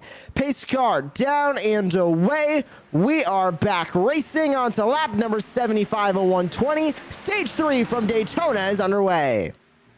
I tell you what, I think Shorba's going to get the short end of the stick. Every hole on that inside line has disappeared. Eric Kling took care of the biggest gap that was there. Shorba's just going to fall further back and back and back. It looks like he might be able to fall in line right in front of Brandon Davis. He will do that, so he'll fall to 6th after restarting in that second position. But right now, it's all Boyd Hogan down the back straightaway. Shorba, I have a feeling a lot of these guys are just going to ride it out here to as late as they can. Hogan with a great start on that green flag. He takes the early lead. Hoffman settles into second. Like you mentioned, everybody now settling in. Bottom of the racetrack, hugging that double yellow line. They cannot go under that. Race control will be cracking down on that, as it is a rule in the real-life NASCAR Cup Series, Xfinity, and Truck Series. It is not punishable by the iRacing service. However, it is technically labeled as out of bounds, so the race control will be calling for those issues tonight. But as they run single file right now, running in that 4th spot, John Mullins in the number 64. Canterbury RV colors on that machine, and relatively good season for John Mullins in the Bullring Racing number 64 operation. 19 starts, 4 top 5s, 8 top 10s, and with 34 laps led, definitely on the lower end of what they want, but Jacob still looking really stout, and he looked stout in the opening round of the season as well. This is definitely familiar territory for John Mullins at the front of a restrictor plate race. Yeah, John Mullins is doing pretty well. He got caught up in that bigger wreck earlier on, but he's been able to rebound pretty nice. And he could be somebody to spoil the party here at the end of this deal and put something together to win this race, but you're going to have to move that 96 car out of the way. It's too early to start moving them yet, but these guys are going to have to start formulating a plan to get to the front and try and win this race. You mentioned forming a plan. That is exactly what these drivers need to do. And looking up at the front, hard pressed to find really any teammates. Boyd Hogan is for Legacy Esports. Clayton Hoffman's for Gas and Go. Unknown what team Eric Kling is on tonight, but John Mullins is racing for Bullring Racing. You go back to Chris Severa, that's the next Gas and Go driver, and actually Eric Kling is a Gas and Go racing driver in that number 52. So Gas and Go is up at the front of this field. 3 of their cars in the top 5. We could see them start to get together and try and work their way around the leader Boyd Hogan, but unwilling to do it right now. Yeah, these guys, it's just that time of the night where they just want to ride it out, get to the end, and then put on a show here. You know, I almost wish at these plate tracks that they'd make this last stage 10 laps. Just cut them loose, let them wreck as much as they want, and you'll probably get close to the 50-lap number anyway because of all the overtimes. Just 10 lap, rack them and stack them, and here we go. Let the fuel come in those first 2 stages. Let that pit strategy come from those first 2 stages. So kind of like the All-Star race, you can just 10 to go. All right, let's go and see what happens. Unfortunately, that is not how the stages were set up, but that is a good thing to bring up is the length of these stages, because we just now are crossing over 41 to go in this stage. The other stages were capped out at 35 laps. So this is undoubtedly the longest one they'll run of the night and the longest green flag run they might see of the night. We could see trips down pit lane. We could see tires start to wear off.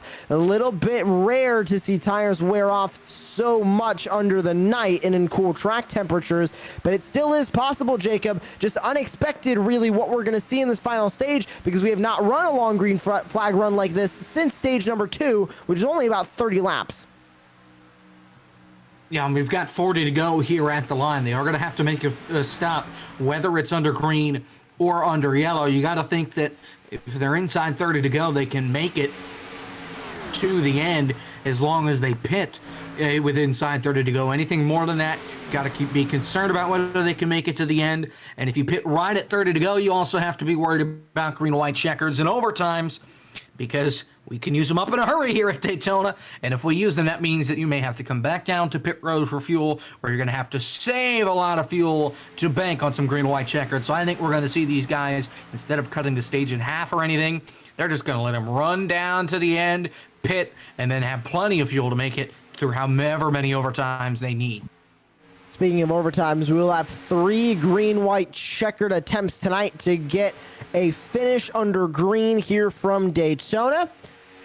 We'll see if we're going to need those later on in this race. But as we cross over now inside of 39 laps to go, Hogan up front, Hoffman and Kling, that current top 3, as they will race their way back into turn number 3. Jacob, still single file, and this has been the story of this race, and I think we're going to see it all the way until really the last 10 laps of this stage, because this is just what every driver needs to do or wants to do. They want to save their machines, make sure they can make a run at the end. This is a smart play from all these drivers. Make sure they're able to run for the win. Yeah, they're trying to make it to the end of this deal, but you know, they don't want to race too hard, because we already saw what happened in stage 1 where they raced too hard, they got too aggressive, and there was contact with these guys. So it is the right call. It's just tough when there are so few cars on the racetrack that are at speed. You know, it's difficult to make runs that way when it gets to the end of the deal. If you got 9 cars in a lead pack, it's hard to make an outside line work, because you're only working with 4 cars. The bottom line is just going to carry, and you're looking at a rough way to end the race. If you've got 20 cars in a pack, instead, when they're single file, you can put something together and really put on a show.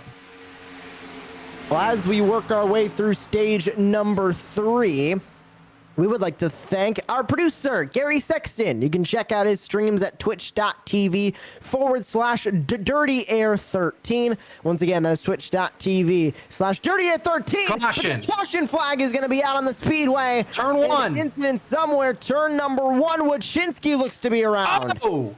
Zach York upside down. In the coming out of the tri-oval, heading to turn number 1, Wachinski and Zach York was where the contact started. There was actually contact just up the road that sent Mickelson down to the infield, and then Wachinski, oh, I see, somebody disappeared and turned Zach York into the outside wall, collecting Wachinski, and up and over goes the 49 of Zach York. A wild ride for the number 49 machine. He's able to roll back to the pit lane, but man, what a wild ride. We'll take another look at this replay. It seemed like everybody started spinning every which way.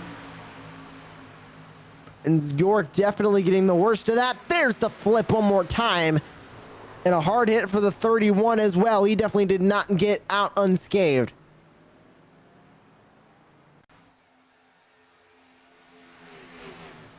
One more replay as we get a good uptight shot of Zach York in the 59. And when he got spun by the car, having a bit of connection issues there as well. And here's the flip. Oh, almost perfect. He hit it on the side of that car. It was almost a perfect 360. Good landing, though. I'd say a solid 7.25 there, Jacob. I don't know what you're giving it. Russian judge gives it a 4. Wow, stickler. But how about this? Everybody coming to pit road. This is, I guess Money they stop think time? that, yeah, this is pretty much the money stop here. I guess they think they can make it to the end if they pit here. We're at 35 to go at this point. So as long as we don't have any overtimes, I think I'm confident that they can make it. With overtimes, though, it's going to be close. Coming off pit road, it's going to be Boyd Hogan, but how about Brandon Davis? He's going to come out in second. Wow. 2 tires for a majority of the field. A handful electing to go no tires, just fuel. And that'll give a handful of them more positions on the racetrack. Theodore jumps up to 6th. Chris Noble will now be in 8th. Hogan able to keep his lead, but Brandon Davis, one of those drivers who did not take tires. It was fuel only for the number 91 of Brandon Davis. Jacob, how is that going to affect that car? We don't talk about tires and this newly repaved Daytona too much, but I think those right side tires might prohibit him from making some fast moves. Yeah, I don't know. I mean, I think it's easier to be on 4 old tires than 2 new tires and 2 old tires, just because the right side tires will act new. The left side tires are going to act completely different. When you've got 4 old tires, you know what to expect. Same when you've got 4 new tires. When you're on half and half, it can be really, really dicey. And if you're not prepared for it, you know, especially on the restart, wheel spin a little bit, that could stack up everybody else and get you turned down in the infield. So you got to be careful when you take 2 tires, especially at the plate tracks. Well, as we get ready to go racing, lights out on the pace car, we'll really quickly bring up the driver, the number 27 for Diamond Hands Racing. It's John Theodore. He'll be starting 6th on this restart. And John joining us now up here in the booth. John, you're up here at the front after, of course, that incident towards the end of stage number 1, but you got a fast number 27 Toyota Camry tonight. What can you do to get it up to the front of the field? Man, I'm not even sure. I've been adding a little bit of tape each time, trying not to push the numbers too much, but just to get myself a little bit more speed out of draft. That 96 is really fast. I don't know if we're going to be able to do anything from them. Just got to look for our spot, try to manage the draft well, and hopefully we can shake and bake them at the end. And you're starting up on the outside line now. How difficult has it been on these restarts to get back to that bottom line that has been so dominant? It really depends on where the checkup is. There have been a couple times where the outside line was the place to be because there was a checkup on the inside, especially that one where we had that crazy restart where I'm still not sure what happened there. But it's just a matter of trying to time the start right and have your momentum going forward when we get going. Well, thank you so much for joining us here in the Podium Esports booth, John, and good luck on this restart. Sure thing. Thanks, guys. Good to hear from the 27 of John Theodore. He'll get ready to restart there in P number 6, outside line, row number 3. And as we get ready to go back to racing, stage number 3 will go on to lap number 88. And as the field comes onto the front straightaway, courtesy of our producer, Gary Sexton, you can check out his streams at twitch.tv/DirtyAir13. We present Dirty Air Decibels. Let's listen to the cars at Daytona.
Still Boyd Hogan at the front of the field. Clayton Hoffman, P2, Eric Kling, John Mullins, Chris Severa now the top 5. 30 laps to go in the Maconi Setup Shop 300 from the World Center of Racing Virtual Daytona International Speedway.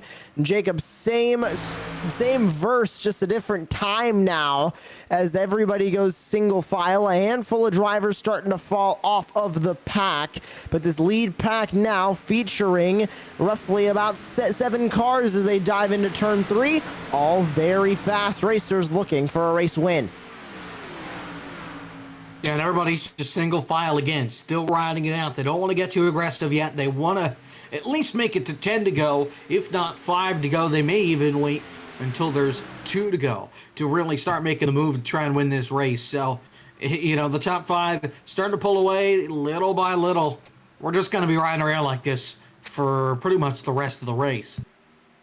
And I think that brings up a good question we can ask of when are these drivers going to make those moves? Some swear, like we heard Jacob Shorba, he said he made it 1 lap early. He made it on 2 to go. He wanted to make it on 1 to go. Some drivers like making it on the white flag. Some drivers like making it with 2 to go, maybe even 3 to go. Some drivers like not making that move until off of turn 4, coming to the checkered. So it all depends on when they feel confident making that move. But if you do make it too early, that could lead to retaliation from the driver that you just passed.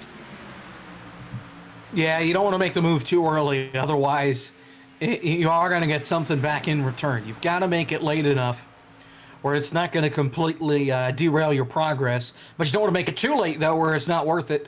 And then you get nothing for it and don't win the race anyway. So you have to time it absolutely perfectly. Otherwise, it's going to come back to bite you one way or another.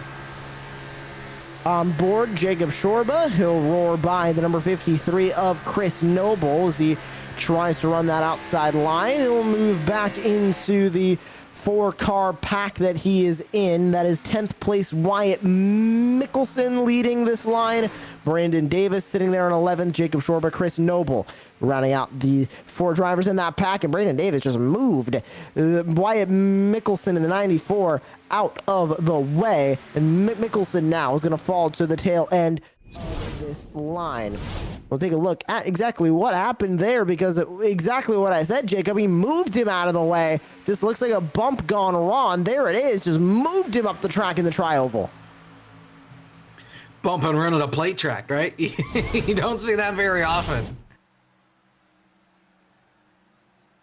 Didn't lose too much on that. He's down into 13th, maybe losing a little bit of time to the line in front of him, but he does have the 27 of John Theodore coming up behind him. There's a huge group here of these drivers. This Theodore, Knight, Burden, Newsom, and Van Gelder. Ending with Greg Newsom in 17th. And they fell off the pace off of that restart. Not sure if there might have been an issue that led to this. It just looked like all of a sudden they just completely lost the drafts, Jacob, and now they are riding around closer to the back and a solid 3 seconds off of the next line in front of them and a solid 5 seconds off of your race leaders. Yeah, so I know I heard John Theodore talking over the radio. It sounds like Matt Knight, the 74, he's got damage to his race car, and he was the one that was behind Theodore and was trying to push him, but they just couldn't get anywhere from where they were at. And now this pack of really 4.5 with Knight at the tail end of the pack, they just cannot catch a thing. You know, Shorba was right in front of that, and I think they just fell back as well because he didn't have the help. So everybody just kind of falling back, and the wheels are falling off the bus really from this line of cars. It's now really, really spread out. 25 to go, and they came across the start-finish line, and the pressure is going to start to ramp up, Jacob, because now we go inside 25 to go. The drivers are looking at that relative screen, they're looking at that lap counter, and they're starting to see those laps to go tick down and down and down. Suddenly 25 turns to 20, turns to 10, turns to 5, turns to white flag.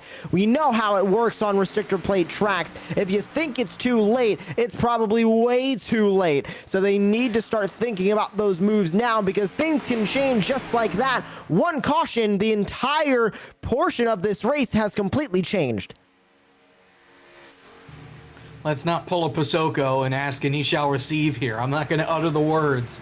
But right now, Boyd Hogan, he's doing what he needs to do, and everybody else right now is just waiting and trying to run out the clock as best they can. The best way I can describe this is if it's like a basketball game, and you got 10 seconds left on the clock, you've got the ball, you're down by 2, a 3 wins the game, and you're standing at half court and you're waiting and you're waiting and you're waiting and you're trying to run that clock down to the last second so the other team doesn't have a chance to put up more points on you and you can seal the game right then and there. That's what everybody's going through right now. Everybody behind Boyd Hogan is waiting for the clock to run down so they can try and prevent him from winning this race. Hogan, he's trying to nail that 3-point shot. We'll see which side prevails here. And I will not speak of anything about cautions for the last 23 laps. I do not want a clip of from Eric Metmesser on Twitter tagging me. But I will say Evan Pasoko working Monster Jam in Foxborough tonight. So he is not in the booth and he cannot call it himself. We have labeled it the Evan Pasoko caution curse. So do think that if he was here, it might change a little bit, but no Evan Pasoko, hopefully no caution jinx. But top 5, definitely much different than when we started this race. If you take a screenshot of the top 5 from the first opening laps of this race and compare it to now, I think the only constant would be Boyd Hogan and maybe Clayton Hoffman. Eric Kling, John Mullins, Chris Severa, all now running up at the front of this field. You talk about Clayton Hoffman in second place. He started in 7th. Boyd Hogan started in 3rd, and he has been the dominant force all night. And the ticker changes to hashtag blame Evan. Thank you so much, our producer Gary Sexton tonight. That might be the best thing I've ever seen up on a Podium Esports scoring. But as we continue on with this race, there's the top three back again: Hogan, Hoffman, and Kling. But as I was saying, Jacob, unexpected names up at the front. I mean, Ryan Strunk up 23 spots from where he started in 29th. He's running in 6th with an opportunity now to win this race. And he has that opportunity. It's just how he's going to put it together. Right now, he's lost the top 5, and he doesn't have a lot of help with him. So he needs to kick it in high gear here and try and draft off of the cars in front of him or something. You know, he doesn't have that many options right now if he loses the lead pack. He's just barely holding on to that lead line, but he has John Binder in the 38 behind him, and it becomes a bit of a game now for the number 38 because you can't really push in the corners here at Daytona. You can try, but it's very difficult to keep that car stable when you're getting shoved in the middle of a corner. Straightaways, it is much easier to push, and we just saw Binder give a good shove to Ryan Strunk. That'll push him closer to Chris Severa now, but as we work our way back to the start-finish line, 19 to go, they gotta be careful to not push in these corners, not get those cars upset, and not only take out you, but the other car that you're pushing, as well as possibly more behind you. Yeah, even though these bumpers are relatively flat on these race cars, you still don't want to push in the corners because you push somebody just the wrong way, and it's enough to send you haywire here. So they've got to be really, really careful with pushing in the corners. They also have to be careful with pushing on the straightaways, but right now they're kind of social distancing themselves. They're not really pushing anywhere, the corners or the straightaways, at least in these top 7 cars. Looking back now, the battle for 11th, John Theodore, Julio Villalobos Jr. Then we hop over to the 32, Joseph McWhorter, stuck in between two packs. They're stuck in between a pack and a duo, I should say, as McWhorter runs in 8th for ground 0. In between Binder, who's at the tail end of the lead line, and Jacob Shorba, who currently sits in a duo with Brandon Davis, running 9th and 10th. But 18 to go, time continuing to wind down, and talking about the regular season points, Jacob, Ralph Hutchison has clinched 2nd place if Shorba wins, and we'll see if Shorba can reach up to that lead pack, but definitely a good season for Ralph Hutchison. He gets that 2nd place spot, but Boyd Hogan looking to win the regular season championship. What a dominating season for the 96. 10 wins on the season. Not much else you can say about that. Right, he's just been dominant and definitely should win the regular season championship, as he will. And we'll see what he can do here in the playoffs, you know, and keep it together.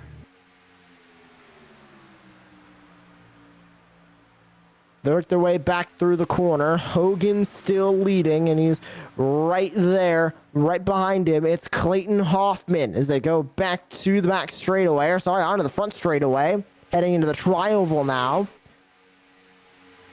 16 to go. Back into 1, and talking about the drivers up front, we've already talked about Eric Kling, we've already talked about John Mullins, we've already talked about Chris Severa, Ryan Strunk as well. How about John Binder up here in this lead pack? He was one of the earliest drivers in this race, Jacob, to be challenging drivers in the back, to be using that outside line. The Oshkosh, Wisconsin driver for Old School Ninjas is looking really stout in that number 38. If he can get more help on that outside line, we've already seen him use it to his advantage. He could very well make a run for this win. We'll have to see what he can do. He's the last car in the draft, so he doesn't have the benefit of having people behind him to push. He's going to have to rely on the people in front of him and make the right decision. When they go to the high side, he's got to be part of the pack that goes with it. And that is going to be so important as we see a trade further back. Shorba and Brandon Davis going to roar on by Joseph McWhorter in the number 32. Shorba up to 8th, Davis to 9th. Still up front, Boyd Hogan, top 7 breakaway. Then you go back from there, it's 3 cars. Then you go back from there, it's another 3 cars. Then you go back to a 4-car battle for 13th place on this racetrack. Then further back, guess what? Another 3-car battle. So everybody spread out here at Daytona, but the racing is starting to heat up. When will these drivers go for the moves to win the race is the big question. They're starting to move in closer to each other, Jacob. But I do think it is still too early to make those moves for the win because we still have so much time left. 13 laps doesn't sound like a lot, and it's going to go by quick. But in the scope of a race at Daytona, that is still a marathon to go. It's absolutely an eternity. Now, some of those guys in the back of this lead pack may start to shuffle a little bit more just to see how they can pull runs off because they don't have a ton of experience. We haven't had a need to really figure out how you can make lines work and how you can draft off of other cars. I think they're going to experiment with that here in these last 7 or so laps, so that way when they get to 5 to go, they can put the pedal to the metal and make a shot or give themselves an opportunity here to go to victory lane at Daytona. 13 to go, inching closer before we see who is going to win this race. And you can see further back in this line, the 38 of Binder keeps looking to the outside, and it looks like he's just taking the runs that he's getting and just taking them somewhere so he doesn't have to let off the gas. That is smart, Jacob, because that's letting everybody in front of him know that he has a fast race car, and it's also letting him experiment with when he can make those moves. If he gets help from Strunk, if he maybe gets help from Chris Sivera, maybe from John Mullins up ahead as well, when we start going 2 by 2, we could see John Binder be the car that runs for the win. Gotta wait and see. We know Eric Kling has a fast race car. So I'm really curious to see what happens if he decides to stick with Boyd Hogan again, if he goes with Clayton Hoffman, if he makes his own line. Again, we've only got 7 cars in this lead pack, so they're not going to go, I would bet they're not going to go 3 by 3 here. But still, it's going to get dicey. There's no doubt. 3 cars up in the front of this field are teammates, remember. Clayton Hoffman running for Gas and Go Racing. Eric Kling running for Gas and Go Racing. Chris Sivera running for Gas and Go Racing. 3 of their cars in the top 7 right now at the front of this field. Boyd Hogan for Legacy Esports. John Mullins in the 64, currently running for Bullring Racing. Ryan Strunk in the 77 for SFSM, and John Binder for Old School Ninjas. So we're seeing a lot of team representation up at the front, but the only constant is the Gas and Go Racing drivers. How willing to run together are they really, Jacob? Because we know a win at Daytona is much more important than teammates. We've seen it in the real world. We've seen it in the sim. Are we going to see it tonight? I think they're just going to go for blood here. And, you know, there's a point where being a teammate matters. We're inside 10 to go now. I don't think it matters anymore, especially since none of those guys have gone to victory lane yet this year. They're just going to be pushing for everything that's on the line here as we come to 9 to go. They may work together a little bit, but I can promise you, if they find themselves 1, 2, 3 on the last lap, it's every man for themselves. They race back into turn number 1, going by a lapped machine of TJ Crampton on that outside line. Spacing out a little bit now, these top 3 spots. Boyd Hogan sits in the lead. It's Clayton Hoffman in 2nd, Eric Kling in 3rd, Mullins 4th, Sivera 5th as they race back to 3. Still no movement at the front. And we're going to be saying that for the next couple of laps. I can almost guarantee that we're just going to keep doing it and doing it and doing it here. Single file. You see guys kind of washed up a little bit off corner exit. But, man, I don't see them making a move and Boyd not being able to block it. Whether or not he gets turned, I don't know. but I think he's in a pretty good spot right now with his little cars in this lead pack that he's going to be able to cover everything that happens. How much can Boyd Hogan block? Because as of right now, with 8 to go, nobody's been making runs. If we see 2-3 cars start coming at Boyd Hogan, he hasn't had to do that much defending today. He could slip up, make one simple mistake, and right to the back end of this line he goes as we go on board with John Binder watching from P7.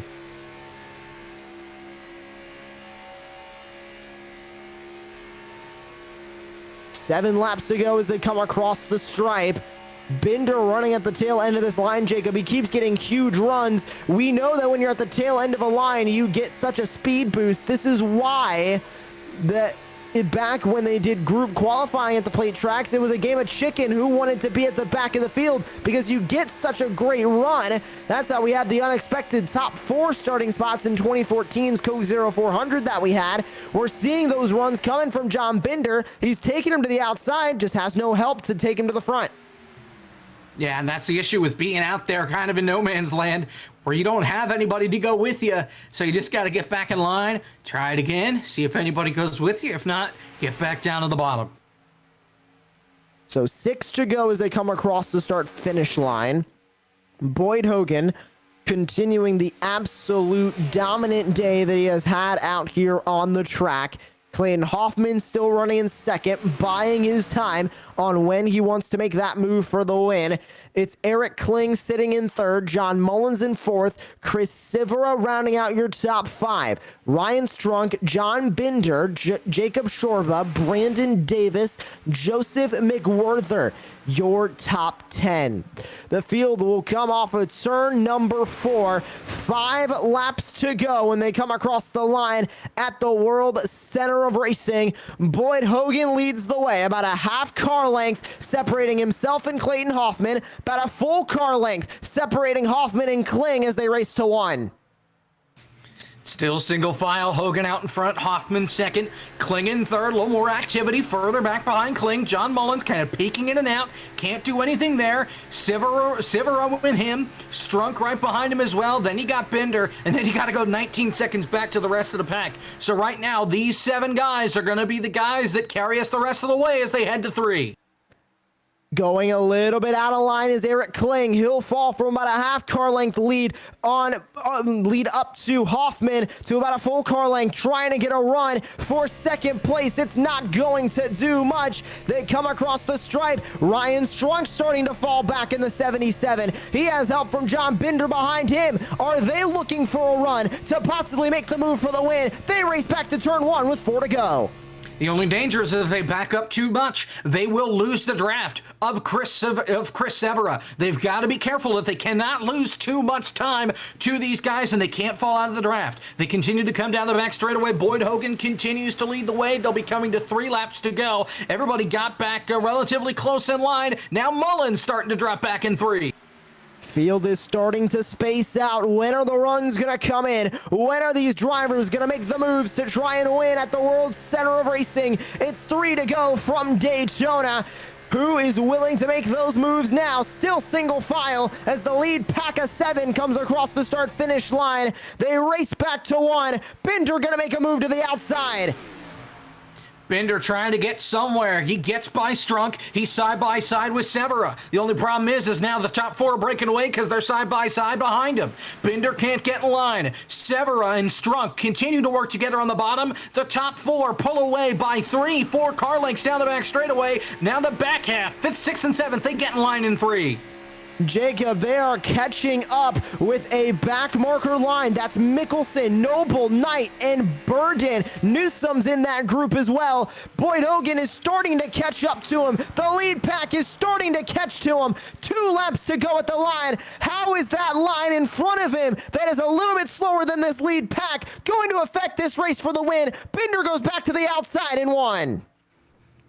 Eric Kling thought about going to the outside line. He stays in line with Hoffman. Mullins stays with him as well. Binder still way up the racetrack. He gets back in line off the corner. Here they come down the back straightaway for the penultimate time. Hoffman peeks to the outside. Kling goes with him. Side by side for the moment down the back straightaway. Hoffman with a run. Side by side for the lead in turn 3. To the outside goes Clayton Hoffman. Boyd Hogan on the inside. They're side by side with Mullins and Sivera further back. They're all fighting for the win at Daytona. They make it off turn 4, fighting 3 wide down the front straightaway. It's the white flag. 1 to go, sponsored by Canterbury RV. And Clayton Hoffman will lead his first lap of the race. Can he lead it coming across for the checkered flag? They are side by side for second on back. Hoffman needs to be careful. He can't pull away by too much. Hogan comes across in second. Kling in third as they come off of turn number 2. John Binder around the outside looking for fourth side by side with John Mullins. Here comes Hogan. He peeks to the outside. Traub on the back. The 38 gets turned around. That's John Binder. Still 6 cars screaming into turn number 3. Who's going to take it home? Hoffman leads about a car length in between himself and Boyd Hogan. What is Eric Kling gonna do? Is he gonna help Boyd Hogan? He is not. He is not giving any shoves to the 96. Mullins gonna throw a block on Strunk. Hogan with the last minute effort. They're gonna come to the line. The photo finish, and Boyd Hogan, I think he might have just won that race at the line. He did. He won it at the line by 15 100ths of a second. Legacy Esports Boyd Hogan with a final lap straightaway pass to take the win at Daytona. Wow. What a pass. There was a moment when they came off forward and I thought he didn't have a shot. He got another run coming down towards the line, pulled the side draft on Hoffman, and that was enough. What a job by Boyd Hogan. 15 1,000ths of a second at the line. An unbelievable finish to this race. Boyd Hogan was dominant, but it looked like Clayton Hoffman had his number on the final lap. But here comes Boyd Hogan in the 96, and he turns 10 wins to 11. He wins at Daytona, and he is your unofficial regular season champion as well. Here's the replay of the final lap pass. Take us through this one, Jacob Hitz. What a wild final lap here from Daytona. Hoffman got out in front, and I was worried he was going to get too far out in front. As well, let's see. This is coming off 4. Yeah, this is coming off 4. I think coming to the white. Okay, no, this is 2 to go. So we got to go another lap here. But you're going to see that Hoffman's really going to set this up. Eric Kling is the first one to really make the move and peek to that outside. And from there, everything just kind of develops. They come off the corner. Hoffman makes the move. Kling's going to go with him. Hogan goes up to block, but he can't go all the way up to the wall because if he goes up anymore, he's going to get hooked into the wall. So a smart move by Hogan to stay down on the bottom, side draft a little bit.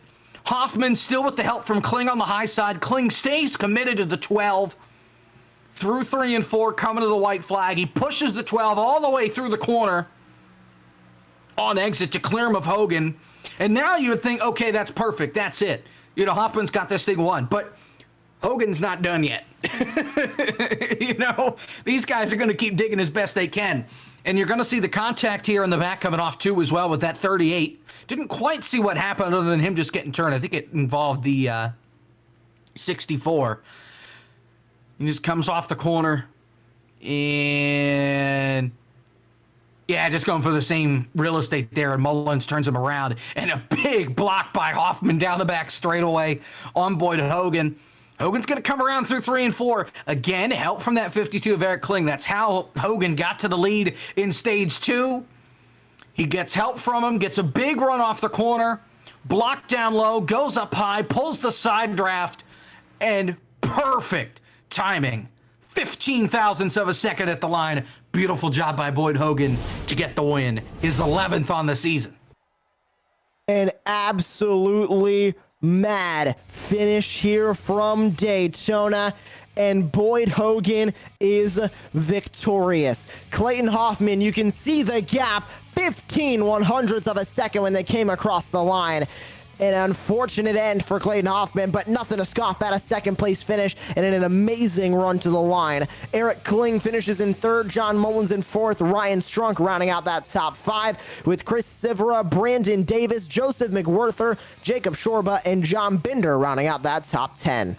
John Theodore in 11th, Julio Villalobos in 12th, Wyatt Mickelson 13th, Chris Noble in 14th, and Matt Knight 15th. First car, one lap down. Tyler Burden in 16th, Greg Newsom 17th, Matthew Van Gelder in 18th, Stephen Davis in 19th, and Glenn Ballard rounds out the top 20. And back from there, rounding out the entire field, it is TJ Crampton in 21st, Greg Wachinski 22nd, Ralph Hutchison 23rd, 24th goes to Zach York, 25th is going to go to Jeff Shutt, 26th Justin Carey, 27th Scott Noslin, 28th Evan Longaker, 29th Chris Johnson, 30th goes to Vincent Arthur, and back from there it's Vincent Crow, Channing Ballou, Liam Sheen, and Robert Anderson. Rounding out the 34 drivers here today in Daytona, and we enter the post-race show after an exciting finish here from virtual Daytona. We'll get ready to speak with your race winner, Boyd Hogan. After what an exciting run that was from the number 96 Legacy Esports machine. And he walks away with his 11th victory of the season. An incredible achievement for Boyd Hogan, and he is now going to join us up here in the broadcast booth. Boyd, not much else to say after that finish. Talk about the run to the line, that last minute reaction to hop up to the outside, and you got it by 15/100ths of a second. Yeah, I thought I thought it was done coming to the white. I thought Clayton had me for sure. I knew Eric and him were going to stay glued to each other, and hell, I can't believe it happened, honestly. And this also makes you the regular season champion after that pretty intense fight with Ralph Hutchison coming down to this final round. How does it feel to also be the regular season champion in the MSRA Premier Series with your 11 wins on the season? I didn't think it was possible 4 or 5 weeks ago, I think. And then, the boys worked hard the last, I'd say, month or so, just trying to make sure we brought the best that we possibly could, and we will the rest of the year. But it was a goal coming into the season, and then I missed quite a few races, so I wasn't sure if it was even going to be possible, and it was going to be down to the wire with Ralph tonight, I felt like, and every point was going to matter. So that was how I came into tonight knowing we were probably in a must-win situation, honestly, just to be able to get him in points, and then obviously what happened. I still haven't seen the replay from it, so sorry to him that it ended like that. That was a bit ridiculous, but I don't know. It's the box we're put in with this package, especially with stage racing and whatnot, and I don't know. I guess we're both a little aggressive on that one. Well, we move in now to the playoffs. You're gonna go for a run for the championship. Do you think that it is on the horizon for you in this number 96 team? Well, I'm hoping we got enough playoff points that we don't have to worry too much, at least these first couple rounds. But I think it's definitely our goal to go repeat and follow up last year's. I don't see any reason why we can't. But Ralph and Vincent and a number of these other guys are gonna be tough, and they're gonna get tougher every single week from here on out. So we'll see. Well, congratulations on your win here from Daytona. Boyd, go celebrate it with you and the team. Congratulations. Thanks, man. I also wanted to thank Curb Records, Blackstone Management, Champion Power Equipment, AC Avalanche, and Blaster for everything they've been doing for us. Jared Crawford and Victor Williams busted ass on this car all week, really, and it was I can't do it without those guys. It was a badass car, honestly. So thank you guys for putting the show on.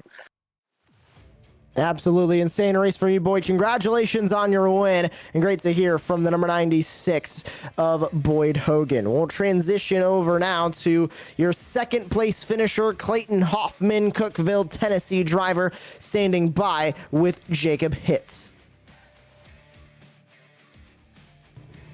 Clayton, looking for your second win on the year there. Take us through those last 2 laps, because it looked like you had the thing won, and then out of nowhere, here comes that 96 once again. Yeah, really tried to time the pass with my teammate behind me. I knew he'd go with me. We were talking about it when we were going to make the move, and we tried to make sure we didn't catch that pack of lap cars in front of us, so we went for it. I got the lead, but I couldn't get Eric with me, and Boyd was able to get back by right there at the start-finish line. I made a nice block on the backstretch, but I wasn't aggressive enough blocking there coming to the line. It cost me. Well, nonetheless, still a great finish for you. You are in the playoffs, so you do get a shot to race for a championship. Best of luck throughout the next 10 weeks. We'll be with you for part of it. And best of luck to you. We'll see you next time. Thank you, guys. Clayton Hoffman, second place finisher here at Daytona. And we'll now transition to your third place finisher, Eric Kling. And what a night for Eric Kling it was. Very up and down for you, Eric, as you join us in the broadcast booth now. But for, I believe, your first showing in this series, a great one at that with a third place finish. How was the race from inside that number 52? It was a lot better than I expected. I kind of came into the race tonight really with not a whole lot of expectations. Ended up a lot better. And this would be the second race, by the way. Oh, well, excuse me for that. I did not see you in the stats, so I was assuming it was your first start, but it is, even in a second start, a great run for you and this team. And as you move on forward, do you see more success on the horizon for not only Gas and Go Racing, but for this number 52 car? Gas and Go, definitely. I got to thank them a lot. I work and on Saturday nights typically, and I was given the opportunity to run tonight, and thankful for MSRA for giving me that opportunity, and teammates on Gas and Go for helping me out with that. But Gas and Go is definitely going to be around for quite a while and be one of the top teams.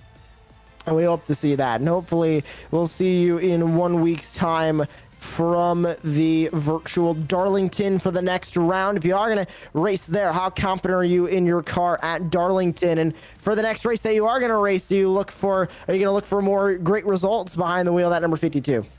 Oh yeah. I love to put in the time to practice to at least try to make the best I can out of the race car. And it'll be exciting.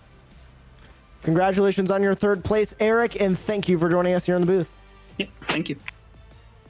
Good to hear from the number 52, Eric Kling. As we wrap up the Post Race Show, Jacob, a lot to unpack that we just did there with those drivers. And as we now look forward into the playoffs, we have those 16 that'll go battling for a championship. The next time we'll be live here on Podium Esports is for the round number 1 elimination from virtual Bristol. We saw them on dirt at Bristol back in the spring. We're going to see them now on asphalt at Bristol. So now as the playoffs begin, they're going to start to heat up. Boyd Hogan, we know, is strong. Ralph Hutchison, we know he's strong. Looking down the playoff order, Vincent Arthur is strong. Logan Helton's going to be coming back next week. We have Ralph Hutchison in there, Clayton Hoffman's in there, Joseph McWhorter, and more. A lot of strong cars going to go fighting in the playoffs for a championship, but I think we're starting to see those championship favorites start to peak out, especially after tonight. Well, and just thinking about the playoffs, yeah, you're right. Bristol is the cutoff race. You've got Darlington and Richmond before that. This first round is really, really interesting for these guys. It's going to be a lot of fun to watch them through these first couple of weeks till we see them again at that cutoff race. It's going to be a lot of fun. Bristol always is kind of a wreck fest. There always is a lot of carnage. We didn't see too much carnage here at Daytona, which I'm not complaining about. We were able to make it there to the end without another caution, but man, oh man, Bristol is certainly going to be a very interesting race for those that are on the outside looking in, that are trying to be at the cutoff point. It's going to be tight for those that are outside and trying to make their way onto the next round. And as we move forward into the playoffs, who is your prediction of who we're going to see in the championship? Because we go into round 16, cutoff at Bristol. We already know we've seen those quick drivers. I think Boyd Hogan is a good pick. I think Vincent Arthur is a good pick. You can pick Logan Helton, but going into the playoffs, who are you looking at? Boyd Hogan is an easy pick. I think it's too easy of a pick. Logan Helton is a good pick, but he's got 3 wins on the season. Yeah. Ralph Hutchison's been more consistent. I'm going with the 51. I'm going with Lockdown Racing. I'm going with Ralph Hutchison. I think he's got one of the better shots, if not the best shot, to win the championship.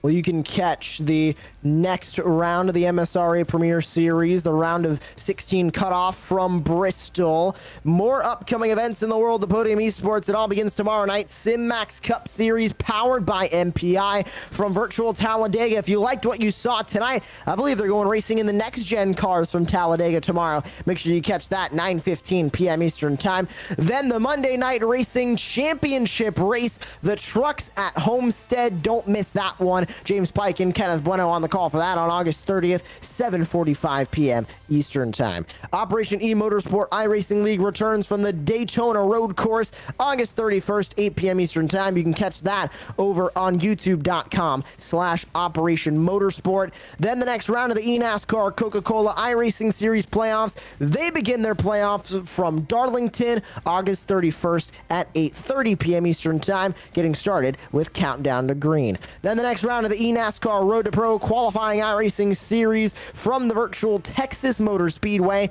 September 3rd, 9 p.m. Eastern. You can catch the top split on twitch.tv/Podium Esports, and you can catch the second split on twitch.tv/Podium2.